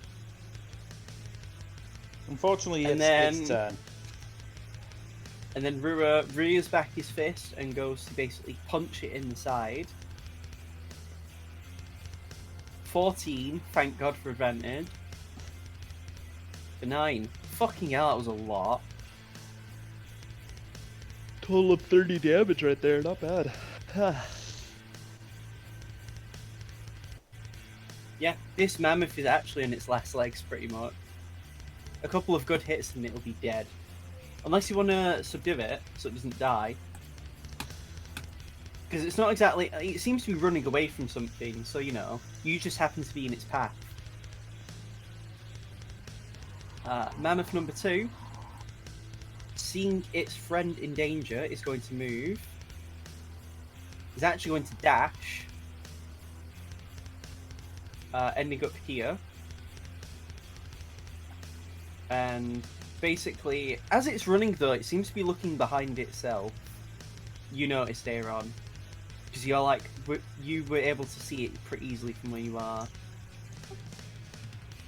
Uh-huh. Mammoth who's been hit, however, is going to do an attack or 2.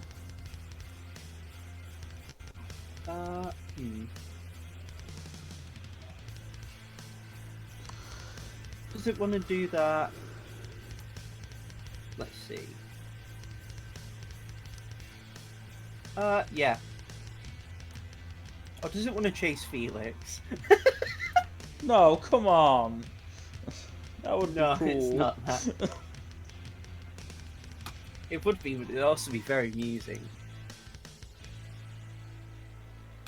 So the mammoth basically will charge for Aldane. Wait, what's the distance? Of course, it's going to charge after me. Yeah, so it's going to go for you. And because of this, Prodi needs to make a dex save. Doesn't pass, unfortunately. Doesn't he get +4 because of Yes, he aura does. protection? So he dodges out the way and has to go this way. And now it's going to try and hit you. The NPC also must make a dex save. This one's the tiefling, so he's not got amazing dex. He actually just barely passes with your bonus, Aldane. Man, aura protection is a really useful ability. But the mammoth is going to hit you. Do I have to make a dex save? No, because it's specifically attacking you. Okay. But it has to hit for something to work. But let's see. That's a 23. Of course. And now he must make... Oh fuck, you take 28 points of damage. Jesus. As it just rams its tusk right into your stomach. And now you must make a strength save. Good thing I have a high strength. Oh no. Fuck. So you're prone.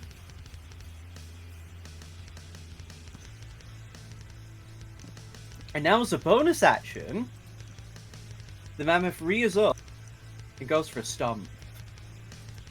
And because you're prone, this is at his advantage. Oh, jeez. Oh no, I Didn't meat get shield. a crit. I meat shield for Didn't the get a crit though. I meat But shield it for did the get to dragon might already. 26. Our meat shield for the dragon might die before we get there.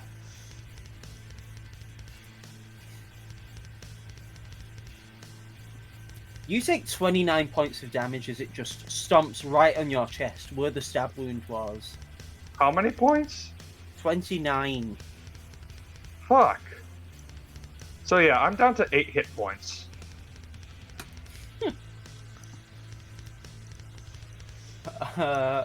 Felix, Uh, what do?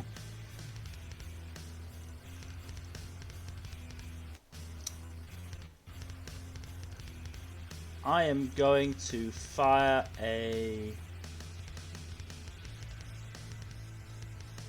another firebolt at the one currently standing on Aldane. Maybe he likes being stepped on. Nope. Okay, roll to hit. Are you taking the 25 or do you want the 25? You know what? I think I'll take the 25.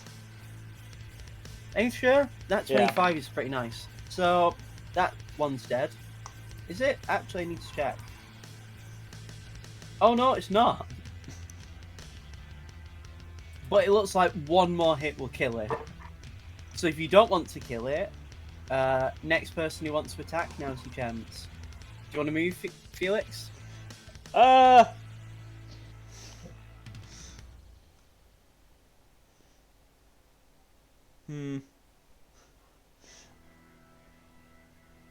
No. Seamus. Alrighty.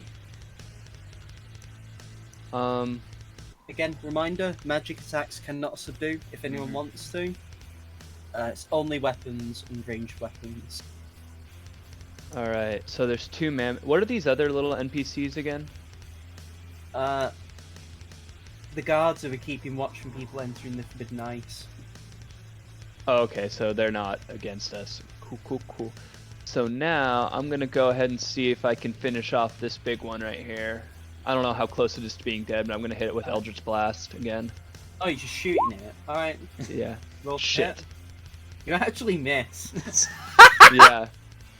Do I get a second one still? Yeah, you could have moved in and stabbed it. Roll to hit. rolly damage, sorry. It's dead. Yay! As you blast it in the side of the face, and you take a lot of its face off. And it just falls to the ground, with Aldane under it. Aldane, give me a dex save with disadvantage. Lovely. My best stat with disadvantage. So it falls on you.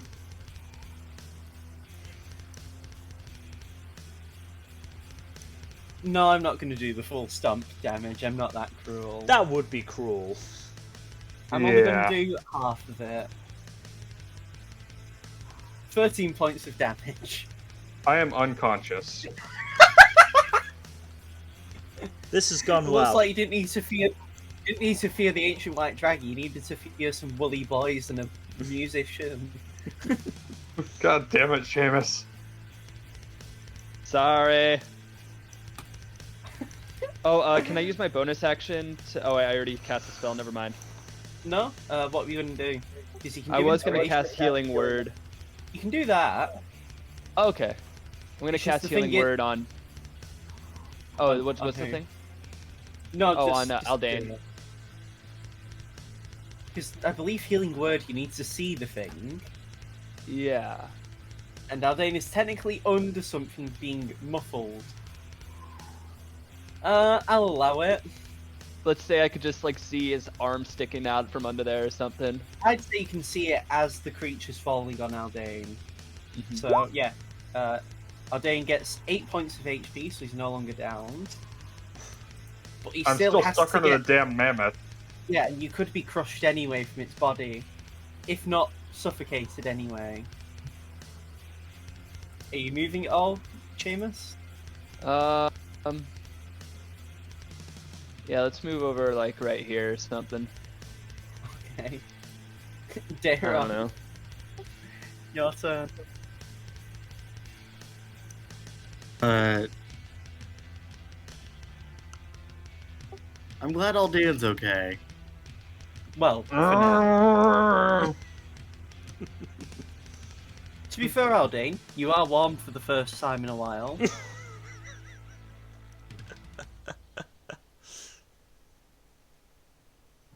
Good news, you're warm. Bad news, you're either going to be crushed to death or suffocate to death. If not both at the Ugh. same time. Yeah, Daron, what are you doing?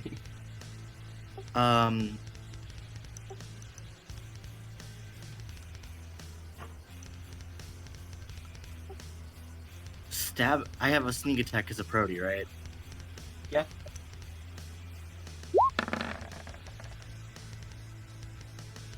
Does not hit.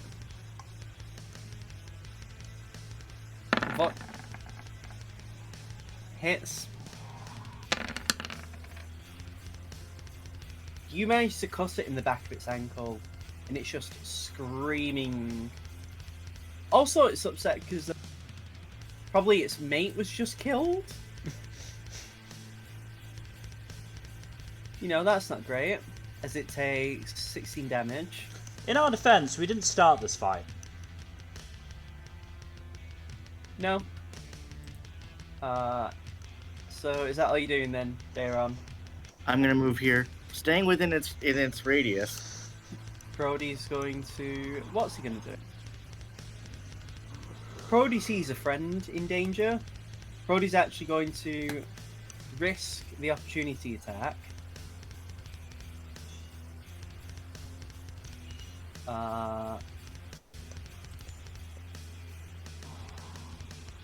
Barely misses him. And he's going to use athletics to try and lift Aldane from the creature.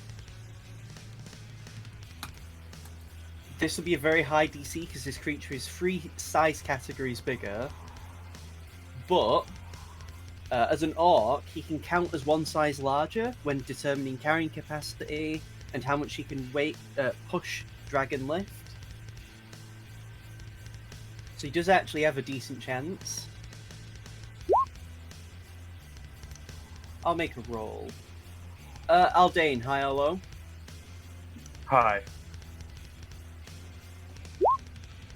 Nice. So, you feel the pressure lifting off from your body, but Prodi isn't able to do it just yet. However, to help you, he's going to action surge and do that again.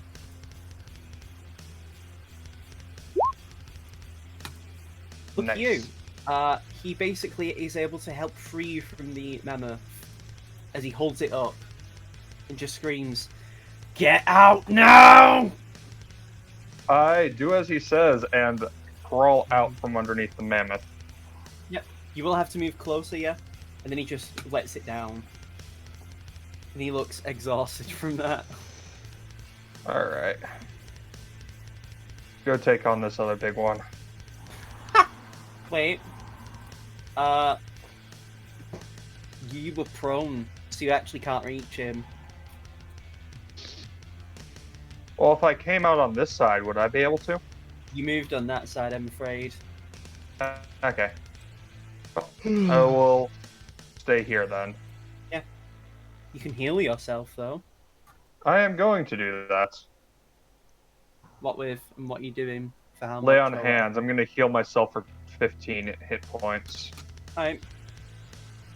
That's your turn. Rua is going to move in. And goes here. And is going to do the slashy stuff. Hits. For 11.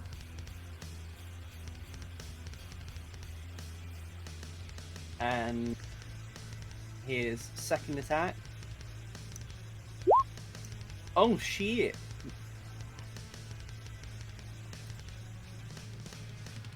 Oh! 21 points of damage.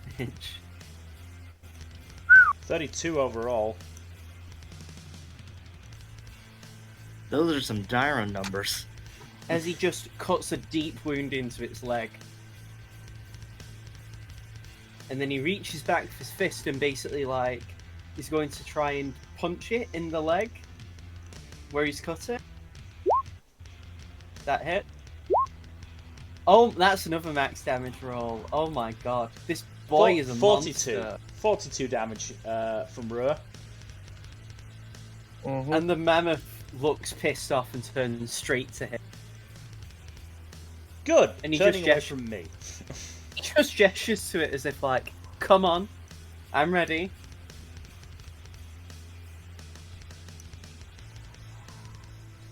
I'm actually speechless. Nat 1. Oh. As it just swings its tusk and Rua just like bends over like he's doing the limbo and just avoids it. And now it's your turn, Felix. I'm gonna stick with the thing that's working fairly well at the moment, which is Firebolt. Yeah. I agree. That hits. Oh, nice. Oh no, that was actually quite okay. I Still, keep not getting bad. high number on one dice and a low number on the other. But that's a good chunk of damage as you blast it. Yeah, you actually managed to blast it in the wound where it's been cut into, cauterizing the wound a little bit. Whoops. Oh well. It's just for flavor. Yeah. Shame. Alrighty. So, I think I'm just gonna keep spamming Eldritch Blast. Spoken by a true warlock in training. I was Yeah. about to. I'm gonna go for that guy. I was about to say we'll make a warlock out of you yet. Not with a roll like that though. But let's see what my second blast can do. Yeah, that hits too, right? Yeah. Even with disadvantage, that would have hit. It's AC's Yeah. 13. Oh, nice. Oh, wow. So 12 Again- damage. Again, it's fluffy. It's not got armor. Still though, 12 damage is a nice amount. It's also a giant mammoth. It's not the most dexterous of creatures. What would you do though if this mammoth was like trained in monk levels and just had extra attacks? Damn, Die. that would be. Die would be the yeah. answer to that question. And I'm gonna use my bonus action to give bardic inspiration to Aldane. Yay. Aldane, you feel inspired from your bard. We also all have those inspiration tokens. by the way. Yeah. Yeah. Tis true, but why use them when we don't have to?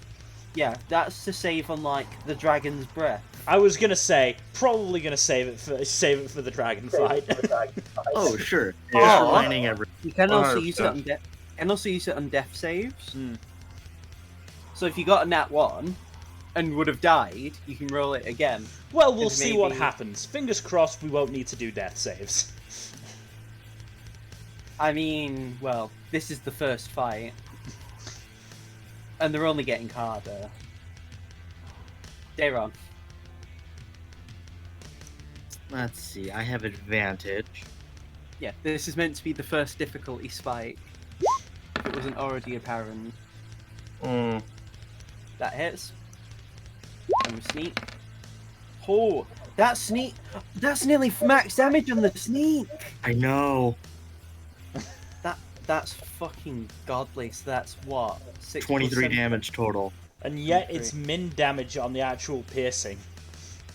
So, you actually took it to just half its current HP with that. Of what it just had.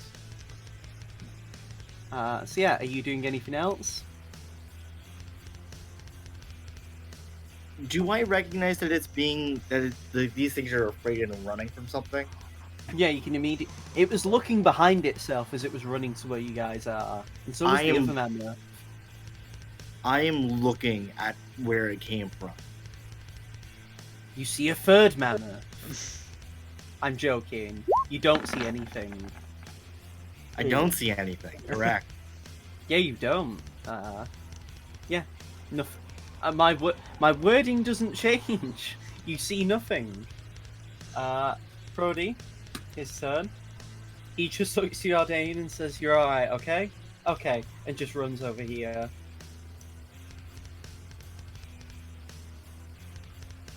And goes for a swing. This is a normal hit because the creature is not considered overwhelmed, I'd say. But that's 6. Not yet.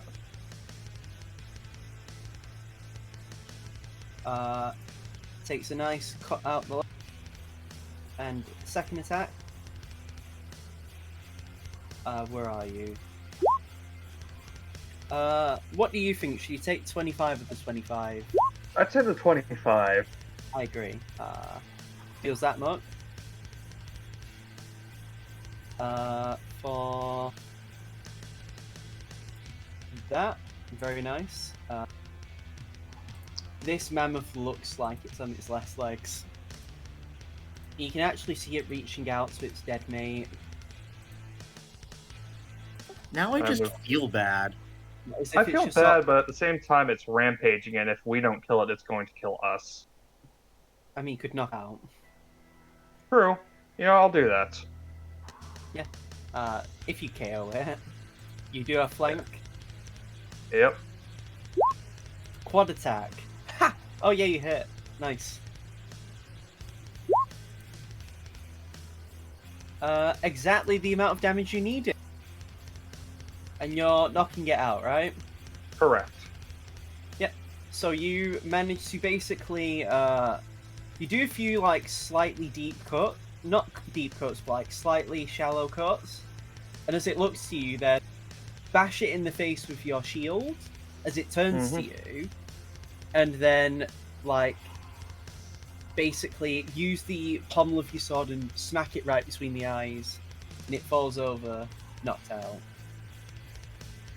You subdued the creature, and combat is over. And I'm going to Nice. call a quick break.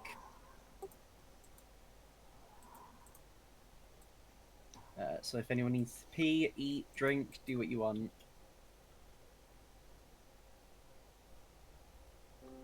That's a good idea. I will be right back. Yeah, I'll be back in a sec. I'll be right back. Well, I'm still here.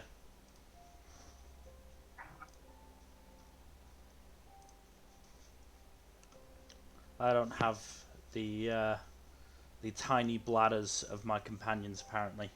Uh, or I have more forethought and went to the loo before the session started, which I did.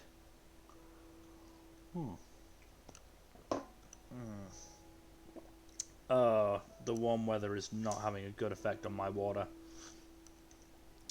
How hot is it at the moment? 22 degrees Celsius. Because Fahrenheit is a ridiculous system and should never be used. But for anyone using said ridiculous system, 72 degrees, which I'm sure isn't that hot to some people in some places, but up in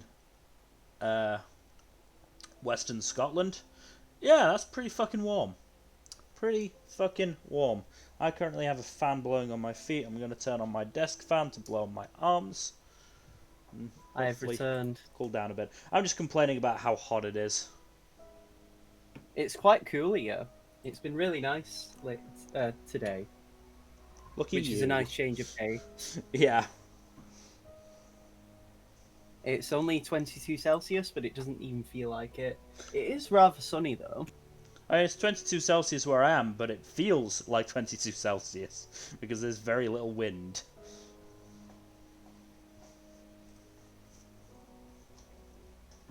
So what did you think of this first fight?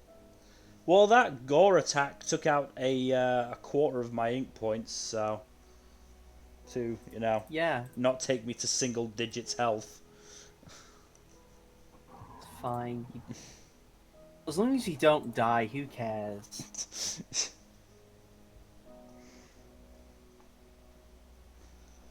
Yeah, mammoths can casually do 48 point plus 7 damage with the gore attack. And yeah, they have 24 strength plus 7. Like, while You have 21 con. While I wish I hadn't been gored, I did prefer that to happen right at the start of the fight and me be out of its range for the rest of it than, stay there and get stomped. You only get stomps if you're knocked prone by the gore charge. Because it's normally a one prone opponent. The only reason I did the dex save is because if you fail it, I would have said you'd be prone for the sake of taking the stomp. Either way. Because you'd be knocked over. Yeah. Either way, I stayed out of the fight. For the most part, and Rua took no damage. And Yeah. Darren, I think. No, Darren did take damage. yeah, Darren took the initial charge damage. I think was it only Seamus and Darren Rua that took no damage? Oh no, Seamus did take took damage, yeah. so yeah, it was just Rua. Yeah. Well, and Rua the took two NPCs who just fucking stood there. At the end of the mammoth's turn, they actually were going to throw you healing potions.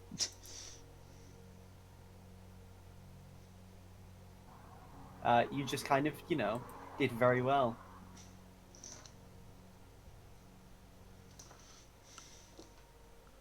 But yeah, I was actually thinking, do I want to throw a third mammoth? No. This is only the first fight. When you did, I rapidly scrolled up to see if there actually was. Good. I'm glad. Because I was concerned.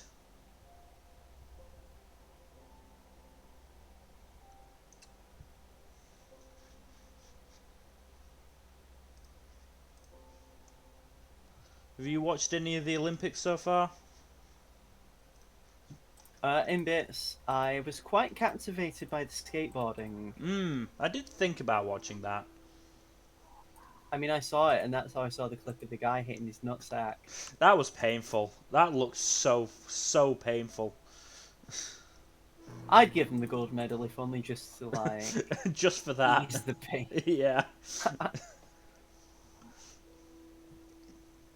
He'll need something to get over the fact that he's probably going to be walking a bit. You're probably walking a bit funny for the rest of the day. Yeah.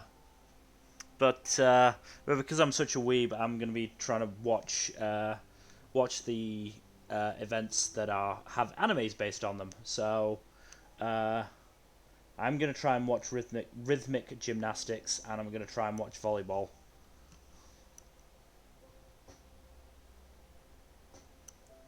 Apparently, God. especially when the Japan team is playing, they're playing Haikyuu songs, so like Haikyuu openings. Ah, nice.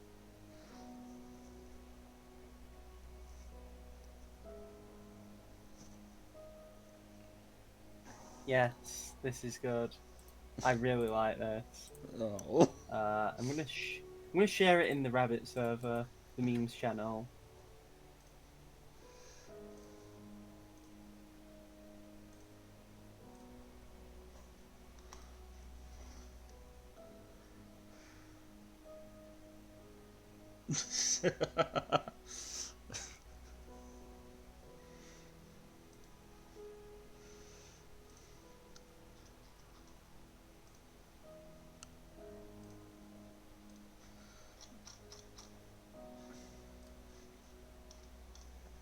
No, I've been rolling quite good today, which I'm quite happy about. Yeah, very nice. I really hate the fact that Rua's so ungodly looking, and in actual campaigns when I'm a player, I'm fucking awful.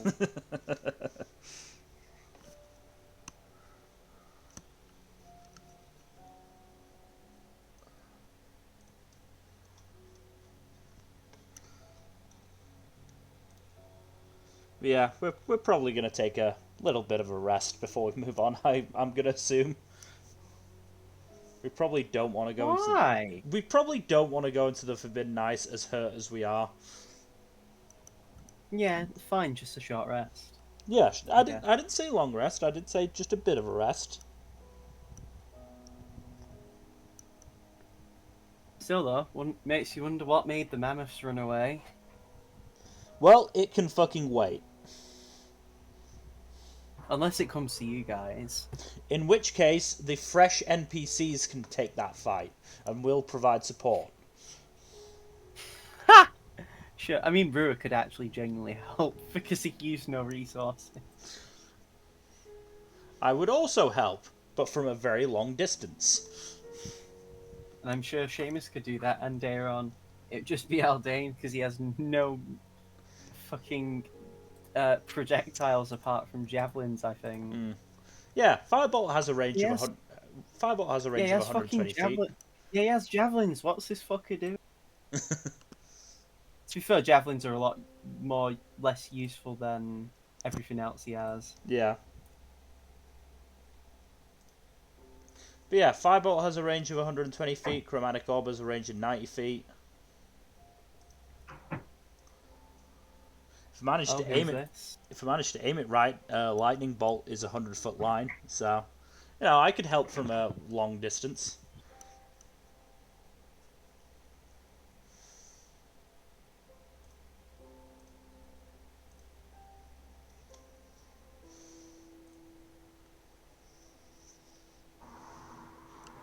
Alright, I'm glad I got that correct. I would have been left with egg on my face if I said this can happen, but I would be completely wrong. And I do want like consistency in my campaign. It's just something that's going to happen at the end of this fight. You'll see. It's nice. Great. Genuinely, it will be. Worry not, my friend.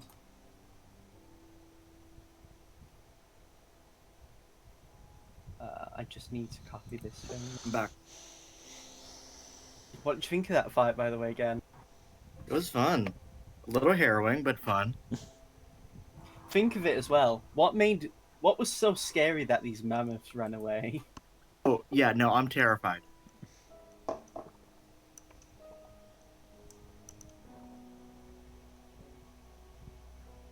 Yeah, it's going to be fun. I can't wait.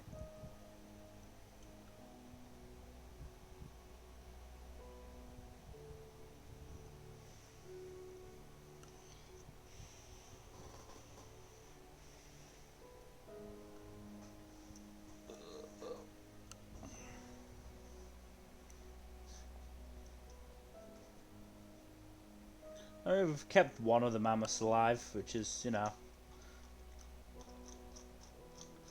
probably not going to bite us in the ass. Mm. Oh, you here, Jack? Yeah, I'm here. Nice. Can't wait though. And yeah, this is the first fight of many. And I intend to make these only harder from here. Thanks. It's not going to be like, you know, fucking. Say this is level 10. Like, say this is a 10 out of 100. I'm not going to take you to a 20. If anything, it'd be like a 12 or an 11. Hmm. So who's here, by the way, just to make sure? I'm here. You're here. I just spoke to Mill, so I believe it's Dylan we're waiting on. Mm-hmm.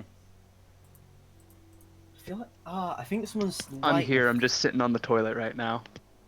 Nice. I think someone's lighting a fire because I can smell fucking smoke.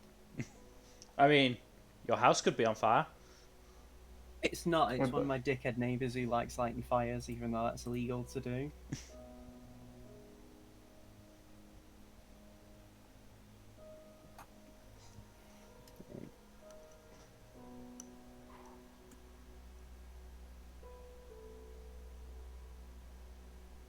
We'll wait just a bit longer, then we'll jump back into the session. Mm-hmm.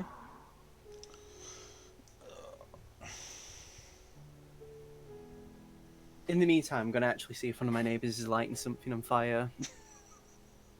And chuck a bucket of water on it if he is.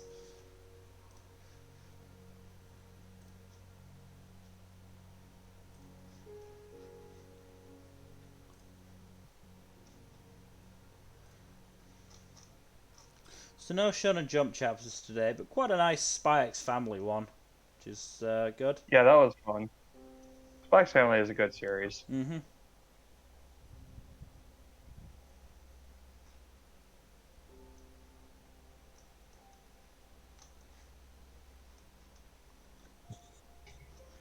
For some reason, the chapter schedule thought that Shokugeki no Sanji is coming out next week rather than last week, which is weird. Hmm. Yeah. But we will be getting a one-shot from, if I remember correctly, that's the Promised Neverland creators, DC3. So that should be interesting. That should be interesting. I am back. Yeah, someone is lighting a fire.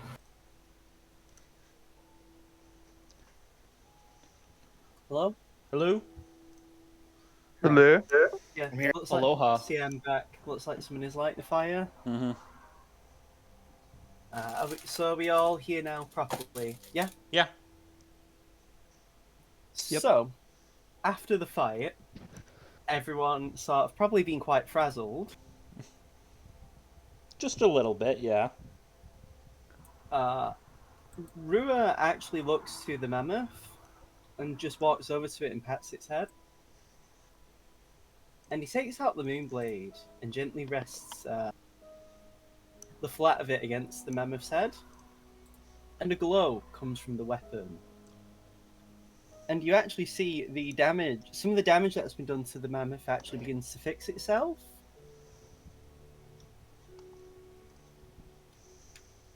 As its eyes begin to open again.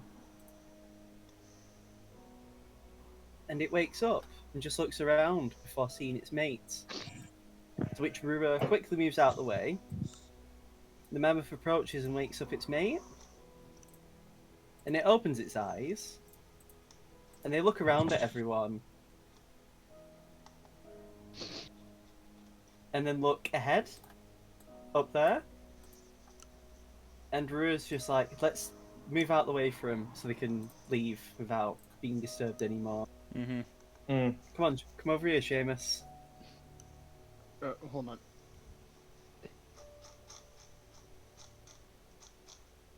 And yeah, the mammoths leave together, going off into the distance. You couldn't have done that before they attacked us? I brought it back from the dead. My sword can store spells inside. And before we left, my granddad used a use of Revivify. So if one of you guys died, I could bring you back. Does that mean you don't have it anymore? No. But it weren't the mammoth's fault for attacking us. And I felt bad for seeing them die and one of its Mhm. mate being left alone. I hope you don't mind. I don't. don't. Not particularly. And the NPCs who've been very quiet and out of, not bothered to get involved, Mm-hmm. they actually pull out a pack and just like, here, have some of our potions. You clearly need them. Thank So you. you all get one healing potion free to use. So that's 2d4 And I'm plus assuming, 2. do you guys want to take a short rest now to heal before you move on? Yes. This Please. is Prodi's because he's healing himself. Fuck, he did very well. Can I take it in pocket? Or do I have to use it now? Well, you're being given a short rest. But the thing is, it means you'll be able to save hit dice by using it now if you really want to. Also, Dylan, don't forget if we are having a short rest, Mhm. you do have Seamus's Song of Rest. Right, and let me look at what that does again.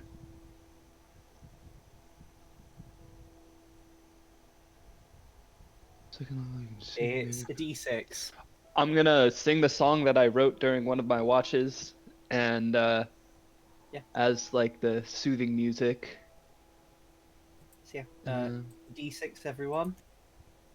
So we hit die is just flat dice roll, right? Yeah, just click the word hit dice on your character sheet and it'll do it itself. Just be careful, let Dylan do his thing first. Oh, So roll a sorry. d6, Dylan. Yep. 'Cause you might not need to Let me use a get hit into dice, depending. yeah.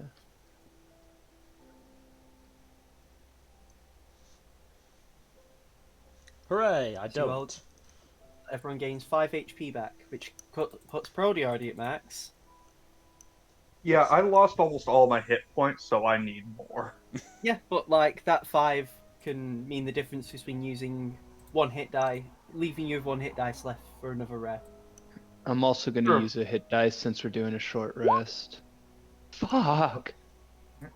24. I mean, Brewer's actually not resting because he didn't get hit and use any resources. That's better. Prodi's gonna hang with you dudes, and the NPCs will be over here just like chatting. Mm-hmm. Alright, I think I'm gonna knock back a healing potion as well.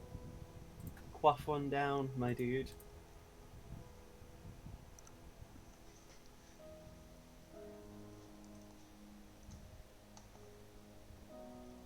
It's 2d4 plus 2 for a For a healing normal potion. one, yeah. Alright.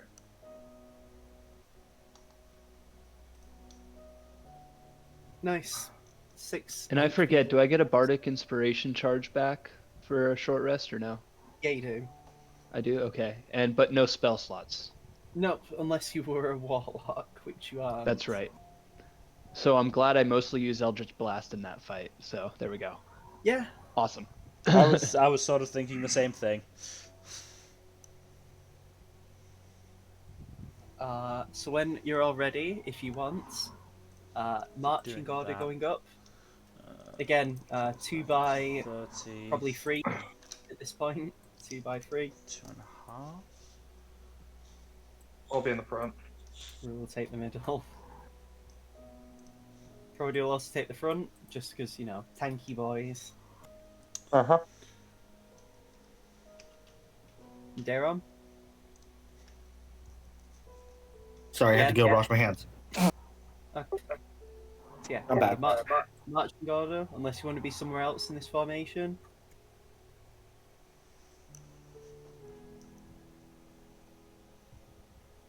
I'm good. As you go up, before you go up, the two guards actually, one of them just says, "Just be careful. Mammoths are, well, they're not one of the strongest creatures in the area, but they're still, well, you saw. If something's making them run, two of them, be prepared to run away if you have to." Well, be careful. Thank you. Mm. And as you make your way up, uh, here, the moment you pretty much cross, it's somehow even colder than it's been so far. It's very good that you had your cold weather gear. Yeah. And so as you move along, I'm just going to do a thing where I'm going to copy and paste you lots. I'm going to move you on this map in just a brief spell, as I technically have to rotate the marching order because I forgot something because I'm a clown. But as you are walking along, it's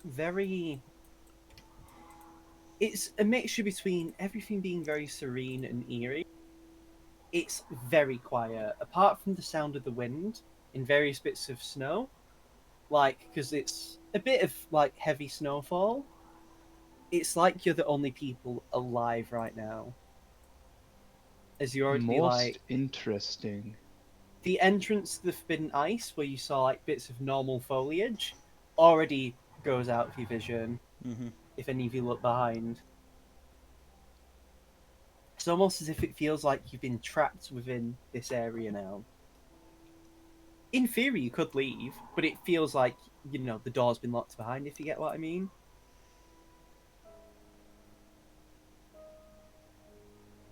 And as you enter fully, Daron, you hear,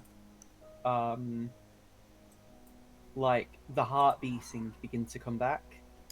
It's back. Give me a perception check if you want to see where it is at its strongest.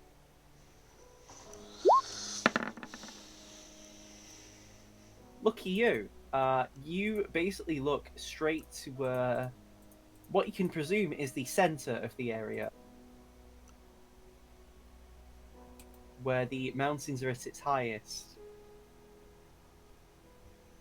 And from what you can see fog right up high where the higher mountains are. And you even see like thick pieces of like icy rain in the area ahead where it is. Yay. And those dark clouds I mentioned, similar to the ones when you encountered the Black Knight, are there again, but this time more noticeable. It's Hooray.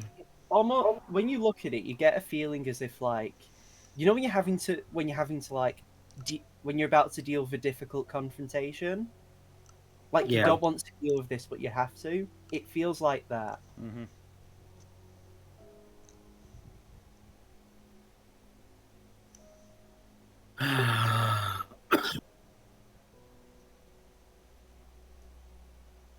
But you enter, and you spend a good while walking through the area.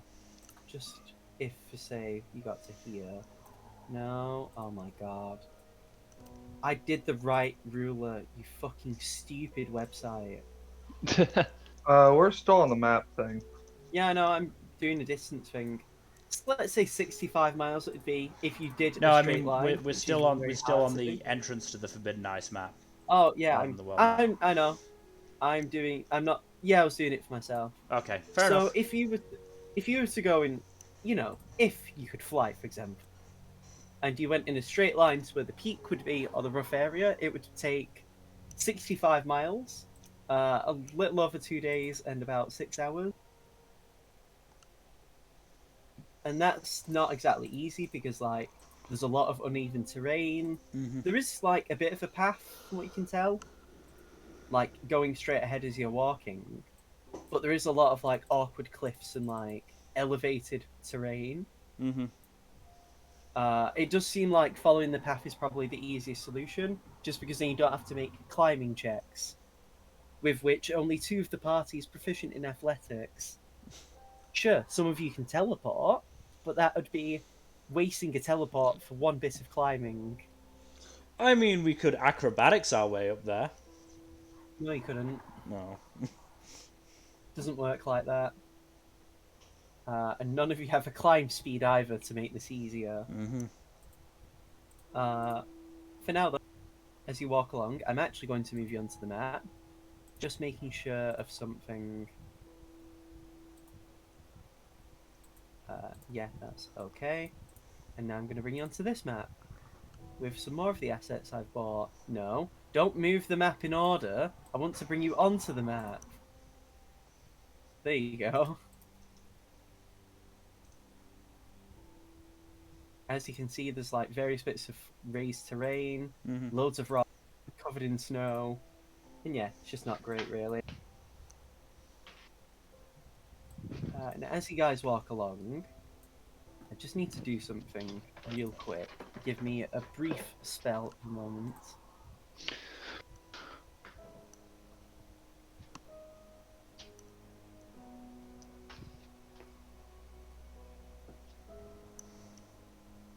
Right. And then I just need to check something. Yeah. So as you walk along, as you get to about here, I'd say. Just again, see like there, and then another 15 feet. Yeah. And about here. Seamus and Dayron. Yes. And Rua also hears this. You hear shuffling in the snow around you That's not promising. as the three notice it, and then Aldain notices it. Well, all of you notice it because of Aldain's sword of warning Mm-hmm. coming from here. You see the snow lift up as this big fucking white creature jumps out. It's a Yeti. Roll initiative, fellas. Jeez, that was quick. I'd say you would have walked for a few hours though. It's just that, yeah, dangerous place. You know. Ooh, hoo, hoo, all Thankfully- capital filler. Thankfully, it doesn't get a surprise attack. Thank you, Sword of Warning. Mm-hmm. I really shouldn't have let him get it. No, I you should really just let shouldn't him have. him- You ruined any should have sort let of him surprise attacks. I should have Yeah, let him have ambushes don't work anymore. I should have let him have the moon touch longsword. That would have been much better. Mm-hmm. Oh no, you can see a bit better in the light. Big fucking what? See, I was smart in picking the Sword of Warning. I mean, it wasn't even really the sword of warning. It was like that was pretty much most of the choice you had. Anyway, this is the music we're going for because I really like.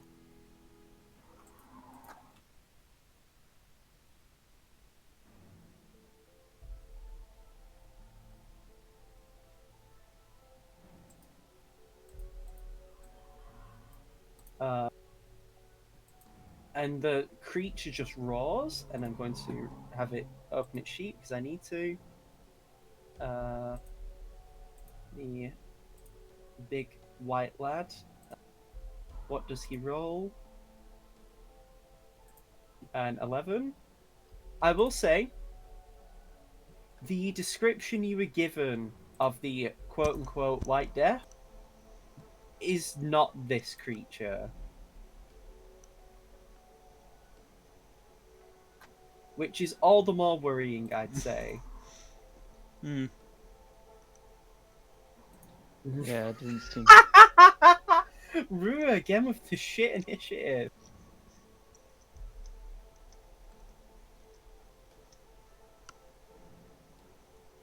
So Rua's at the bottom of the initiative order. However, before you can use your turn, Seamus, Uh-huh. you see and hear more bits of disturbed snow Oh, great. as these two burst out and oh, they have that much speed as they move here And this Yet moves there. And there is this boy, as he actually runs this way to you. Seamus, now it's your turn. Seems a little unfair that they got to do that. It was Yeah. basic. Yeah, I know. It's not their So turn. I'm prepared, going though. to They were prepared, though. move over here. Would this give me flanking right here? Excuse me. Yeah, that would give me flanking. Sweet. With So Prodi, yeah. then, I just had to check to see if these guys had reach, but they don't. Lucky you. would it be kind of ridiculous to use Eldritch Blast from this close of range? You would have disadvantage. Oh, never mind then. So let's go ahead and do.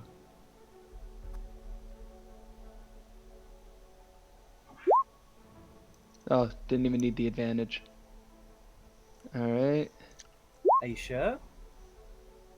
As long as he doesn't have disadvantage, he's I fine. didn't. I didn't tell you if it would hit. Don't be so presumptuous, Dylan. Oh, come It on does now. hit. It does Yeah. hit, but like, I'm Come on now. joking.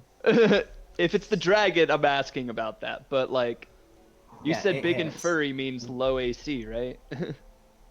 Yeah, but it's more like the mammoth is like. Fucking hell. It's more like the mammoth is just a big elephant. You know? True, yeah. And then, Yeah, that hits. You did how much damage? Sorry, 9. yep. Wait, that's the wrong sheet. They have that much HP though. So And for my You bonus stab it? action, I'm casting. Yeah, I stab it. Give it a good old stabby stab. yeah, you stab it and it hurts. And I'm What? using my bonus action to cast Bardic Inspiration on Prodi.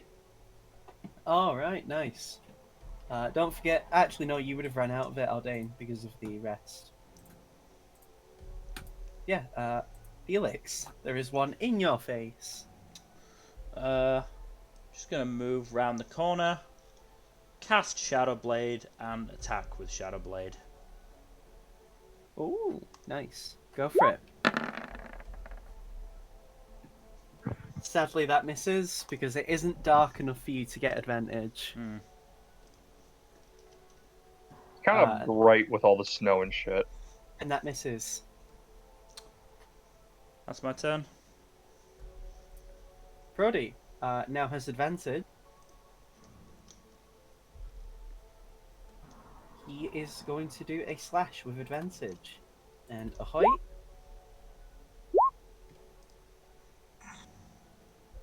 Pretty low actually in the damage. Yeah, not great. That. Oh god. So as Prodi's about to swing, the Yeti nearly knocks him back and he just barely scrapes it. And does even less damage. With 11. Still not bad, but Still more than I did on my turn. to be fair, you gave him inspiration, so Dayron. I'm gonna attack the one that's in front of me. You don't have advantage on it though. I don't, but I have it. I have sneak attack. You do. Hits. Ooh! That's Holy! that's a shit ton of damage. So what's that? Now that's a lot of damage. 29. 29?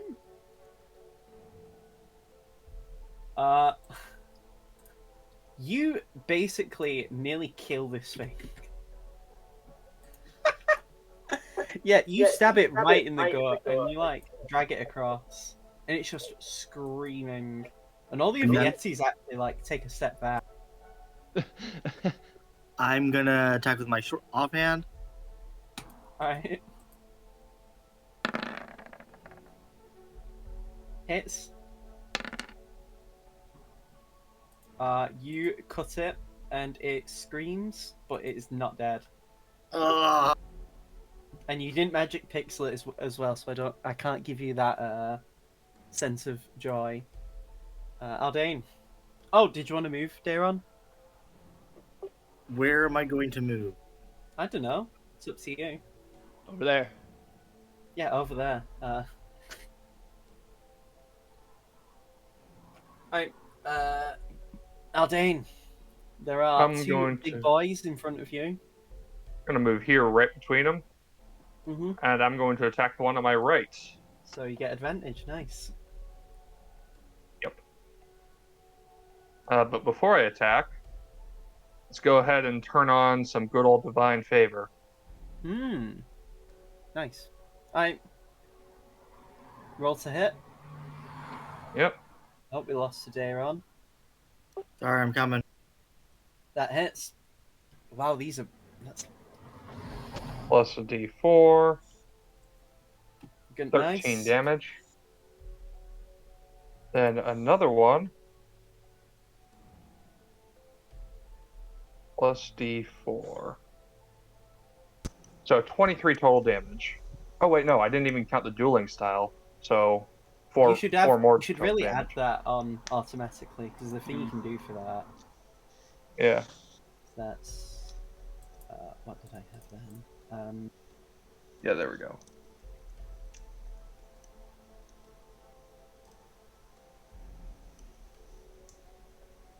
There we go. Right. So you do a good chunk of damage to it. Now it's the Yeti's turn. So the one that is all the way over here.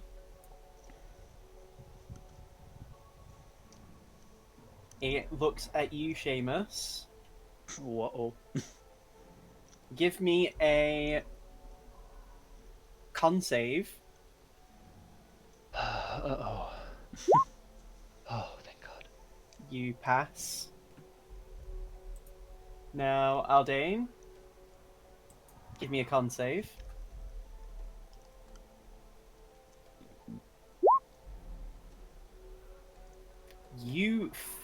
Wait. It's Oh, my you aura lucky protection. Have It's you not already taken. calculated the aura? It's already part of the thing. Yeah. You just pass. Lucky you. Felix. Super. You pass. And Daron.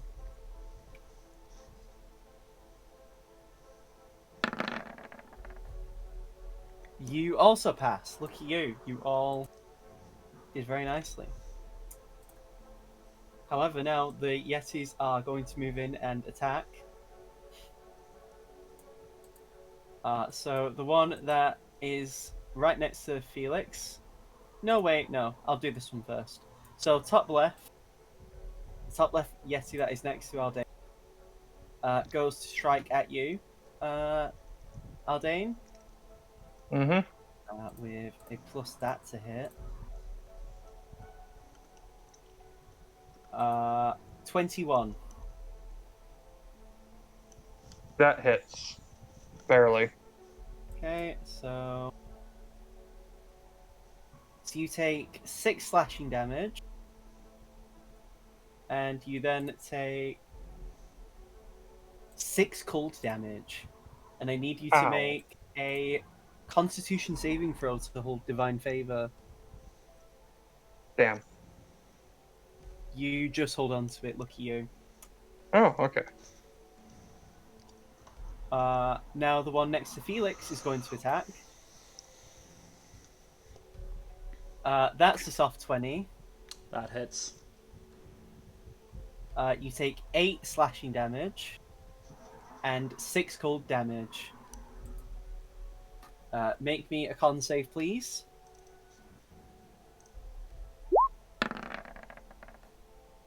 You lose Shadow Blade as you lose concentration. And Aldane is sadly too far from you. So the blade just vanishes from your hand.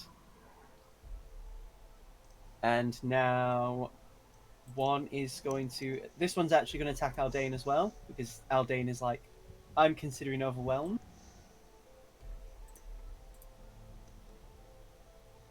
That is a 14 at best. That doesn't hit.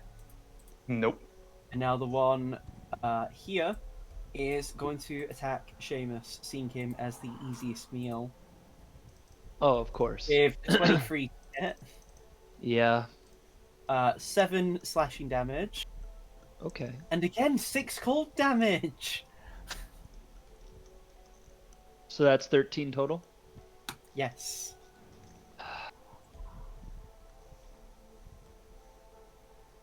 All right. So Rua looks to you guys and says, I have a way of hitting all of these. Should I do it? Maybe. Please. Mm. Oh wait, shit, that's wrong. I nearly just gave Rua an attack that just does 610 damage. That would have been Fucking bad. hell. That would have been funny, That- but no, that's not. Would have been something. But, however, so around Rua, within, I will just check so you can see this.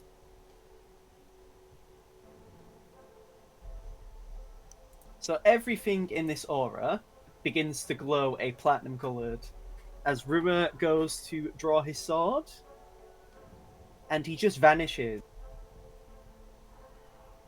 as he.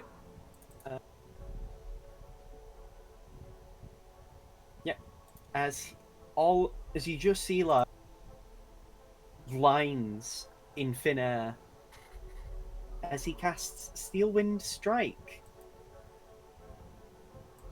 So this first hit is going to be the one next between Felix and Aldane. Yeah, that's 20. That'll hit. He's dead.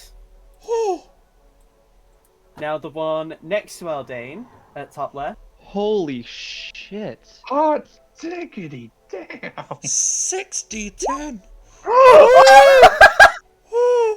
Oh. I don't think you need to That was roll. actually- I don't think you That need was to actually- roll. That one's actually the most healthy as well. Oh! How much is that? That's That 42, is 71. 72. Yeah, 71. 71. it doesn't matter because their maximum HP is 52. Yeah. Now the one They next fucking to did. Prodi and Aldane. Wrong sheet. Kaido, I think you made Ruup kind of broken. That hits. He Another is 43. not dead. He's not dead, but he wishes he was.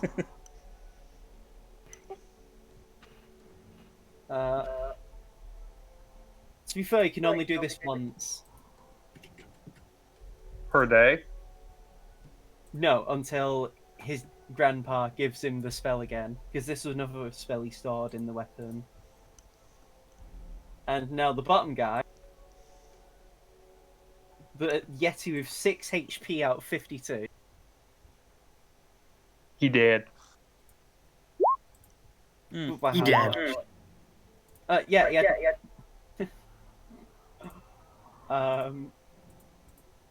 And yeah, you just see all these like lines through thin air, and then almost as if glass is shattering in the area as Rua vanishes.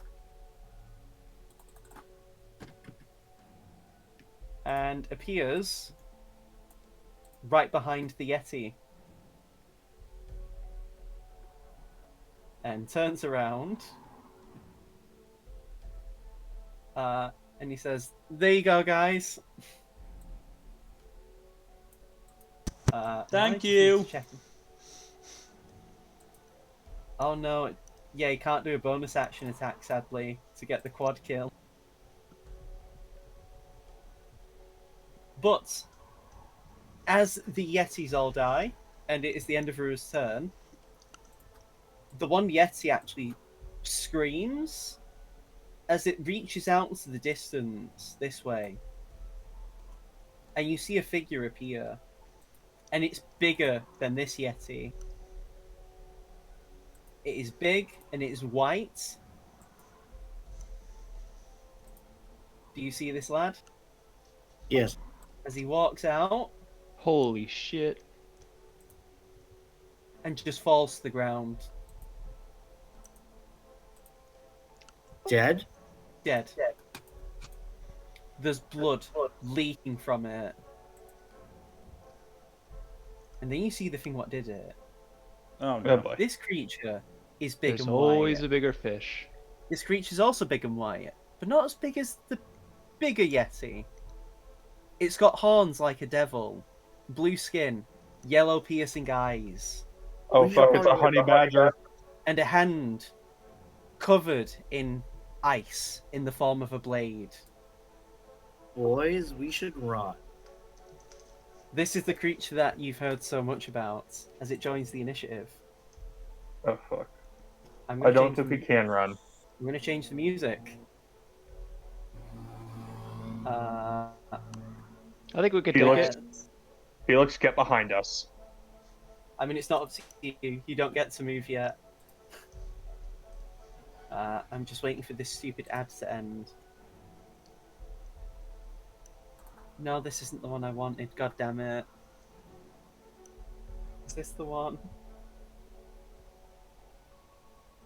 Oh my god, I want to cry.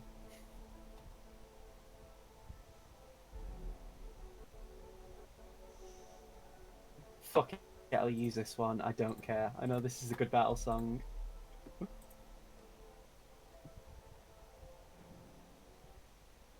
And the thing is, the Yeti that was reaching out to what you presume its leader looks as horrified as you are, and actually looks down to you, Alde, as if it's like, are you seeing what I'm seeing? I just look at it wide-eyed.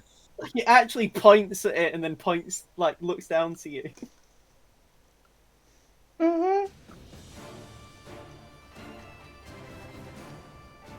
As this boy enters the scene with a 12. His dex is actually better than yours, Aldine, so he goes before you. Fuck me, I guess.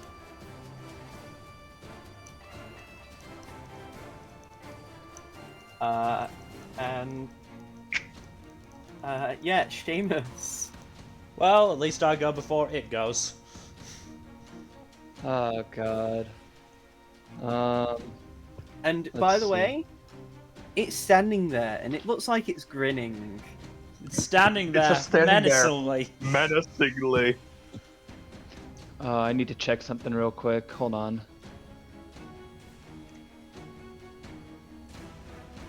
Yes! Okay, let's see. I'm gonna cast Eldritch Blast on the Abomination motherfucker. Let me see how close he is. Roll to hit.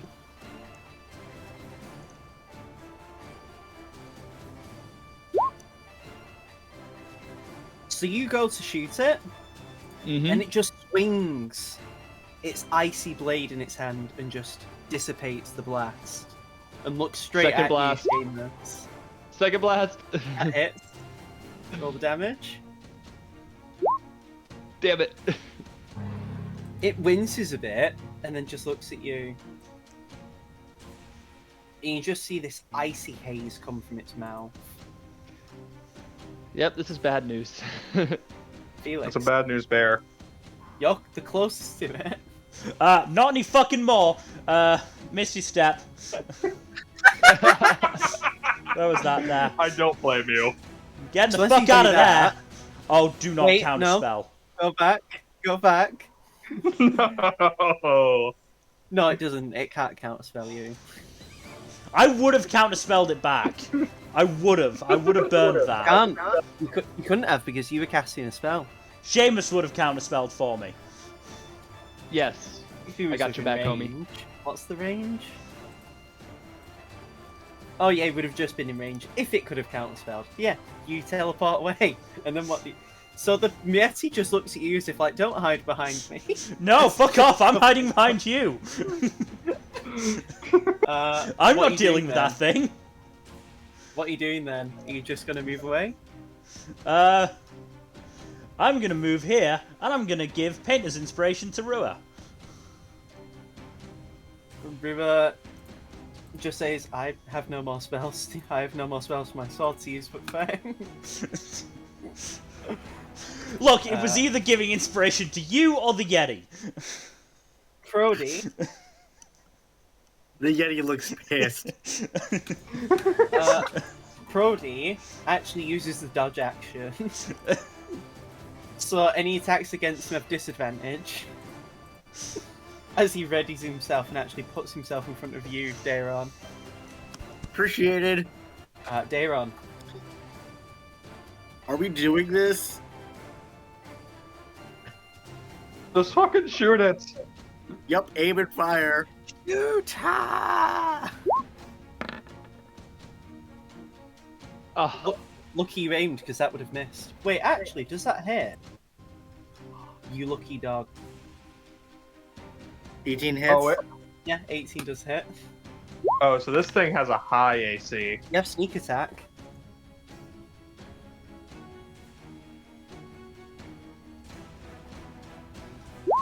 You... So you deal, what's that, 21? 21. Oh. Good news, you do a lot of damage. Bad news, it begins to roar.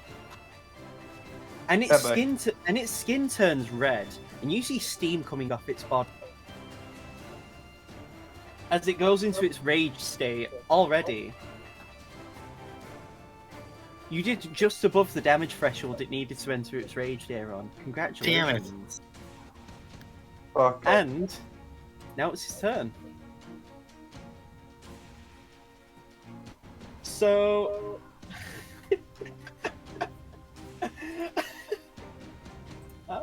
I do not like the sound of that. So it just fucking bolts over here. Rears its head back as... Oh yeah, that's all three of you. Breath weapon. As Shit. it just... Actually, let me... As it just shoots out a line of ice. Prodi, Dayron, and Seamus must make Constitution saving throws. of course. You fail, Dayron.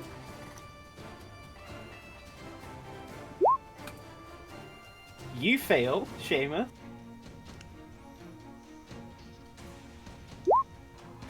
Prodi doesn't, at least. So you take... I'm not within Aldane's sphere. No, it's 10 10 foot. feet. 10 feet. You're just outside of it.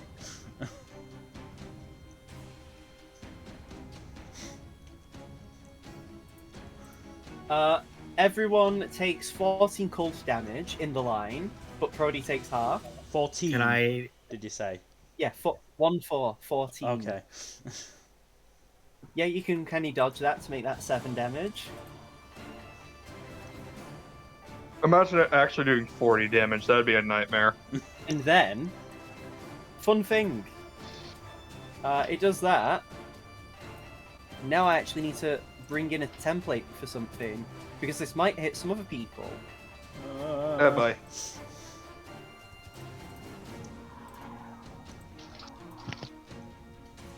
Let me just break out this cone.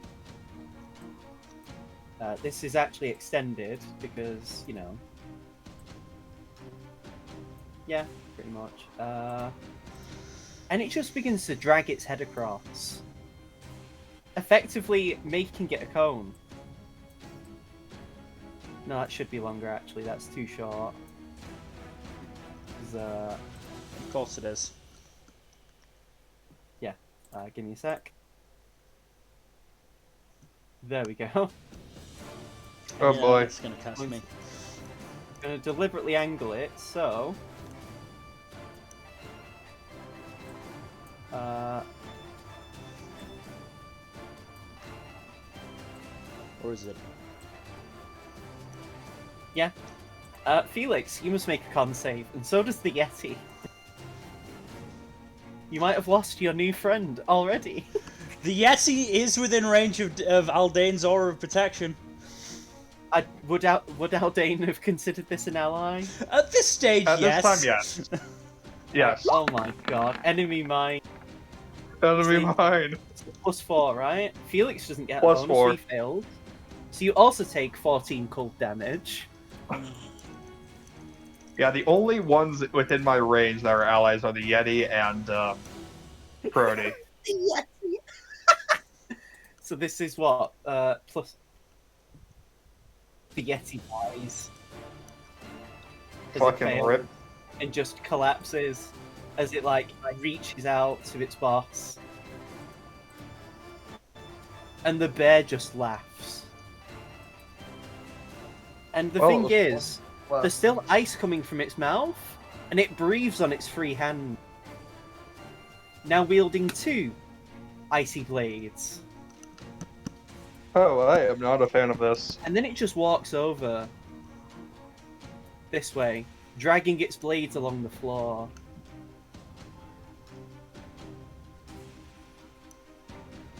Aldane. Alright. So.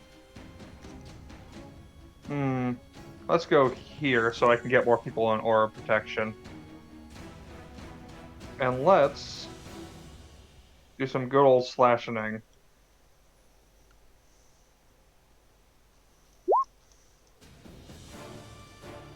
That hits. Yep. And So, some divine you favor as well. When you slash it, its skin suddenly becomes a lot harder. So it seemingly doesn't cut as deep as it should have. Huh. Interesting. I slash at it again. And that misses. That misses, as it just manages to parry your strike. Wait, why is Rua there? He should be... what the fuck? Oh no, wait, yeah, I'm a clown. Yetis are gone, so it's for next. Yeah, But it completely threw me off. there's a bonus action. What are you doing?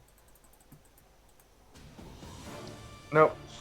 Don't have anything I can do, so So yeah, Rua is going to slide across to get here.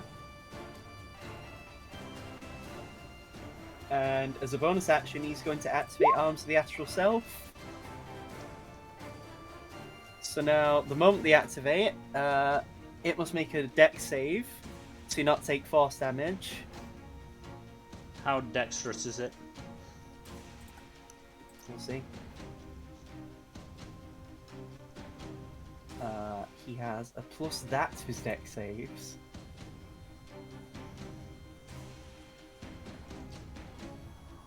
He fails.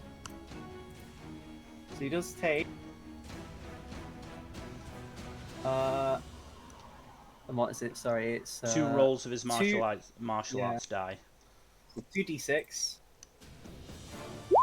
As it just takes 7 damage from the blast.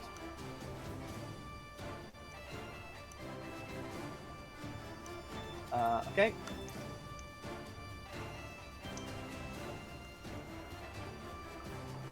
Yep. It does not look too perturbed, however. And then Rua goes in for... Actually, seeing Aldane, his sword not really working too much, Rua just uses his fists because they can deal force damage.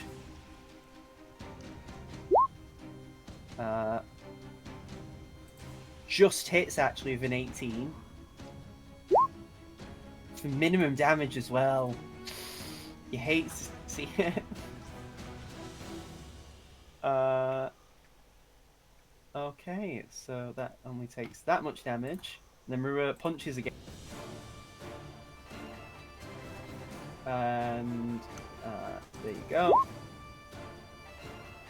Crits though. For a nice chunk of damage. that's a lot of damage. 15, 15. 15, so 20 overall. Well, 27 with the astral arms one. Yeah, because these aren't resisted. And then his third attack, because he has martial art. And then one more strike.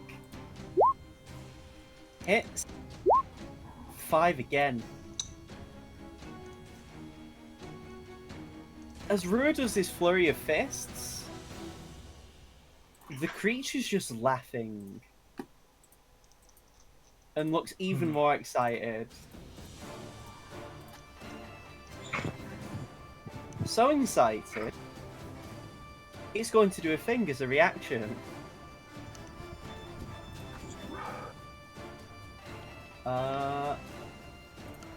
Okay. What's your AC, Aldane? 20. Matches Ow. as it uses an ice blade to strike at you, dealing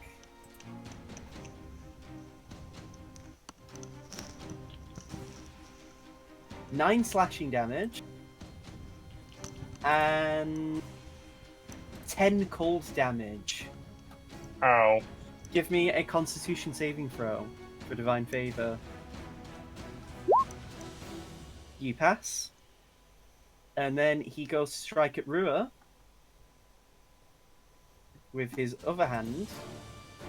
Wait, wasn't he at fairly low in the initiative? Yeah, this is a reaction. This Oh, is the wow. thing it has. And now that crits. Rua takes 18 slashing damage.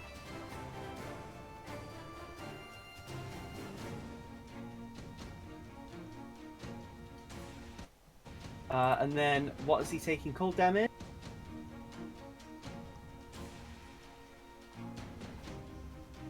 Uh, 11 cold damage as well. Like, is under half HP just from that one hit.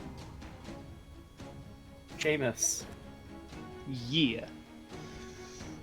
Let's go with...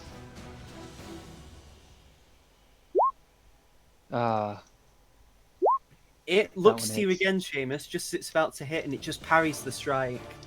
But isn't quick enough to react to the second hit. Fuck! 1 damage. 1 1. That's so stupid. It just taps it on the nose. And just licks the blood from its face off. Feel it.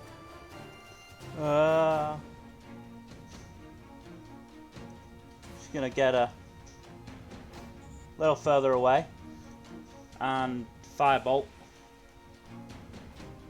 Nice. Yeah, that didn't look good from the beginning. It just basically it stabs one of its blades into the Yeti, the one that's next to it, and just uses it as a shield before tossing the corpse aside and grinning at you and letting out a chuckle.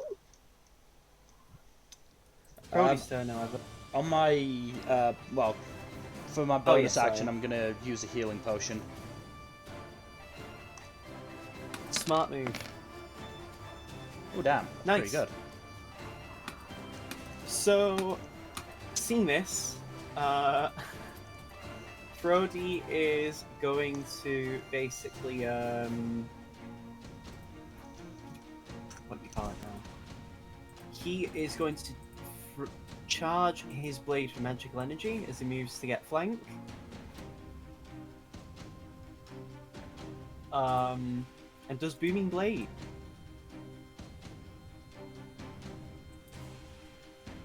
Hits. Now he has to do a d8 on top of this because of his because of the spell. And it takes 2 thunder damage as well. Nice. And you see the wound that Prodi cut into it is like vibrating pretty much.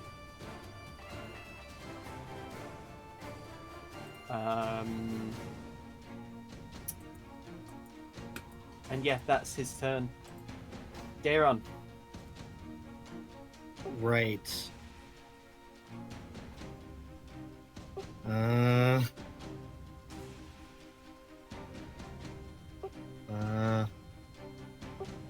gonna be an idiot.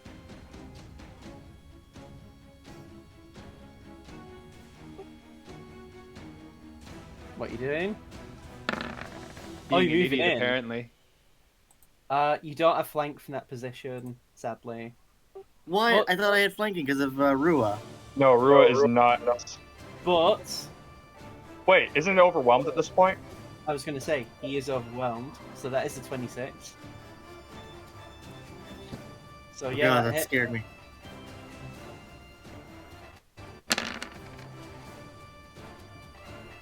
$21, nice. Again, though, however, it seems to not be as effective as it should be. I don't got anything else, so It does hit though, and it is a nice hit, but yeah, it's not as much as it should have done.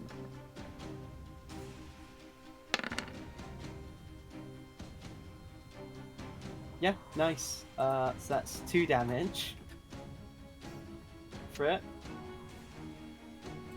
Now it's the bear's turn. Well, presumably a bear. The Bears. Bears. So I basically, do love Seth Meyers. So what it does is one of its arms, it basically drags into the ground and swings upwards, and just icicle splinters fly in the direction of Seamus. Safe. Oh shit. Great. Yeah, you thought you were fucking safe. Think again, bitch. In fact, you were exactly in the range for it to not have disadvantage. Shit. That's 24. Damn it. Okay, so how much damage? Why do I have the Yeti character sheet up? It doesn't need to be there. They're all dead. Okay.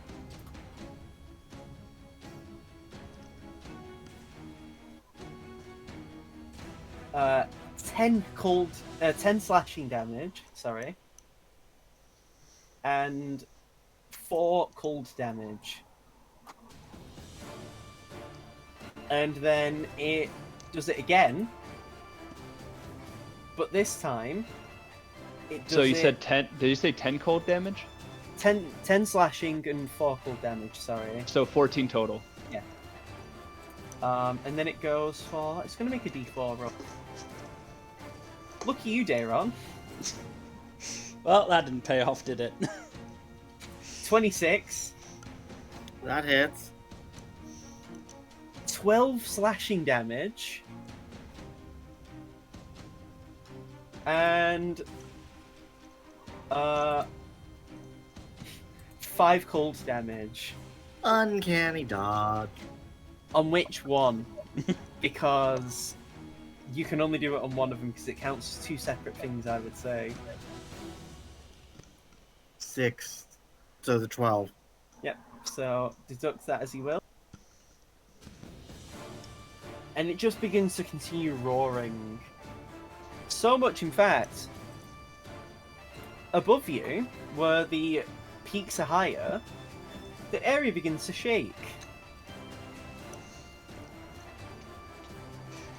Ah, fuck. I did worry about that, honestly. As an avalanche comes your way. Oh no. It's so bad, in fact, I'm going to have to ask everyone to make me a strength saving throw, first of all. Oh, great. I think that's my worst one. Yeah, it is. It's most people's worst save in this party. Except for me, where it's my second, third best. And this is Prodi's save. 17. And now I'm going to do Rua. Again, he can use his hands for wisdom in place of his strength. However, his wisdom saving throw and his strength save is literally the same stat. Well, So what's the point? no, wait, actually, no, it is higher. What am I on about? Is it? I get the +4 from Aldane, right? Yes. Yes. So you get 12 instead. Let me see. Arms of the Astral Cell. Yeah, you can use your wisdom modifier in place of strength or dexterity.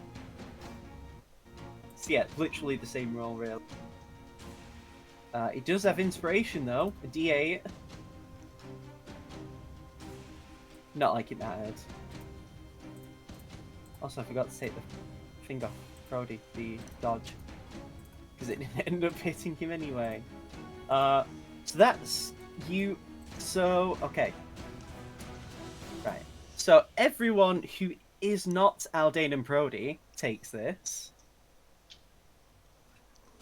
Because Daron still failed. Yeah. It's worth a shot.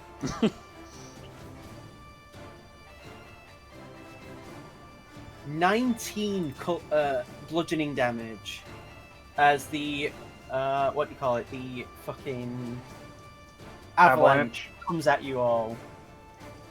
And then I'm going to need a dex save as well to be able to maneuver through it as you're being moved along. Ow.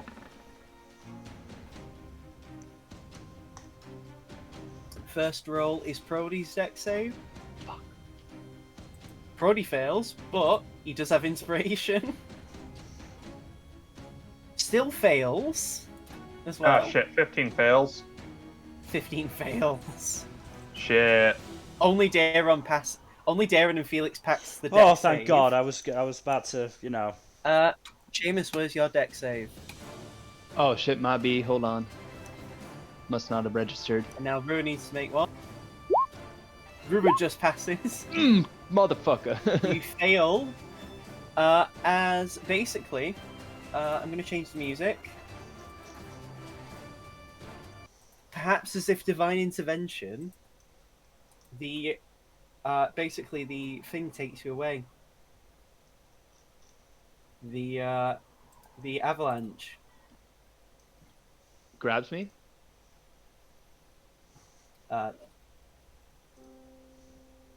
As the avalanche sweeps you all away, combat is technically over. But as you all are being swept away, you actually see the Oni bear is like clinging onto the ground, and manages to not be swept away. As I've done rolls for it as well, and it passed on both checks. You do, however, let me make a thing. Actually, Aldane, as you are getting Yes? swept by the snow and white just covers your vision, you look at the Oni bear. It just seems like one because you know from what you've heard of it in the description. It just gives you a nod and a grin as you are swept away. And I'm going to call this a session. What a cliffhanger.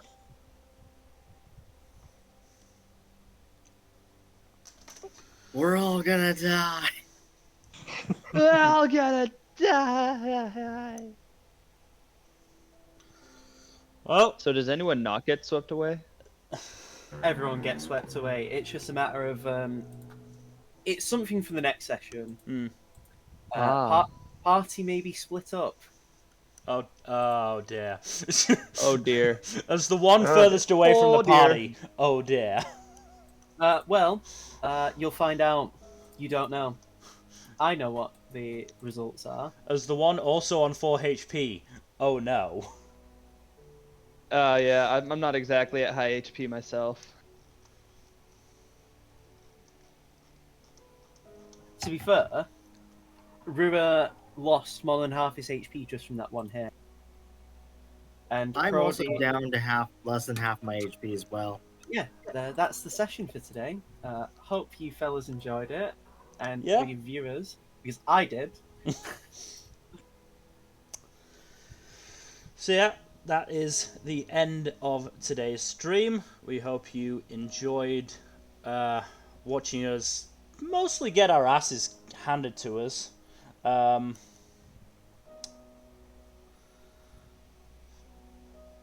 In terms of future streams, Tuesday is obviously Mass Effect. Thursday, we might try and get Civ going again, if Jack's computer lets us. Yeah, either Civ or if that doesn't work out, maybe Overdin. Saturday is, of course, our roast of Harry Potter, which I'm looking forward to immensely. And next Sunday, hopefully we learn that we all survive. Fingers crossed, knock on wood. I'm actually going to be out of town next Sunday, so maybe not next Sunday. God damn it, it's fine. I mean, to be fair, this gives me more time to decide what else I'm going to throw at you. Because Well, the Oni Bear hasn't died, so it could still come after you guys. Yes, And it seemingly enjoyed the fight. we're well aware, and we are quite scared. I And need an half- adult. And half of the party I may am an be- adult. Half the Shut party may be present when it attacks you guys. Well, the other good thing is it's closer to the other party members than me. Oh, distance has no bearing. Okay. It's the results what matter. Either way, if we don't do D&D next Sunday, we'll probably figure something out. We haven't done Among Us in a while if we can get enough people together. That might be fun. I'd be down for some Among Us next week. So Among Us. Among Us. We'll just have to Among see. Us. Yeah, we'll just have to see who we can get together. But as always, thank you for watching. Please give us a follow on Twitch and Twitter, and give us a subscribe on YouTube, where all the archives go up.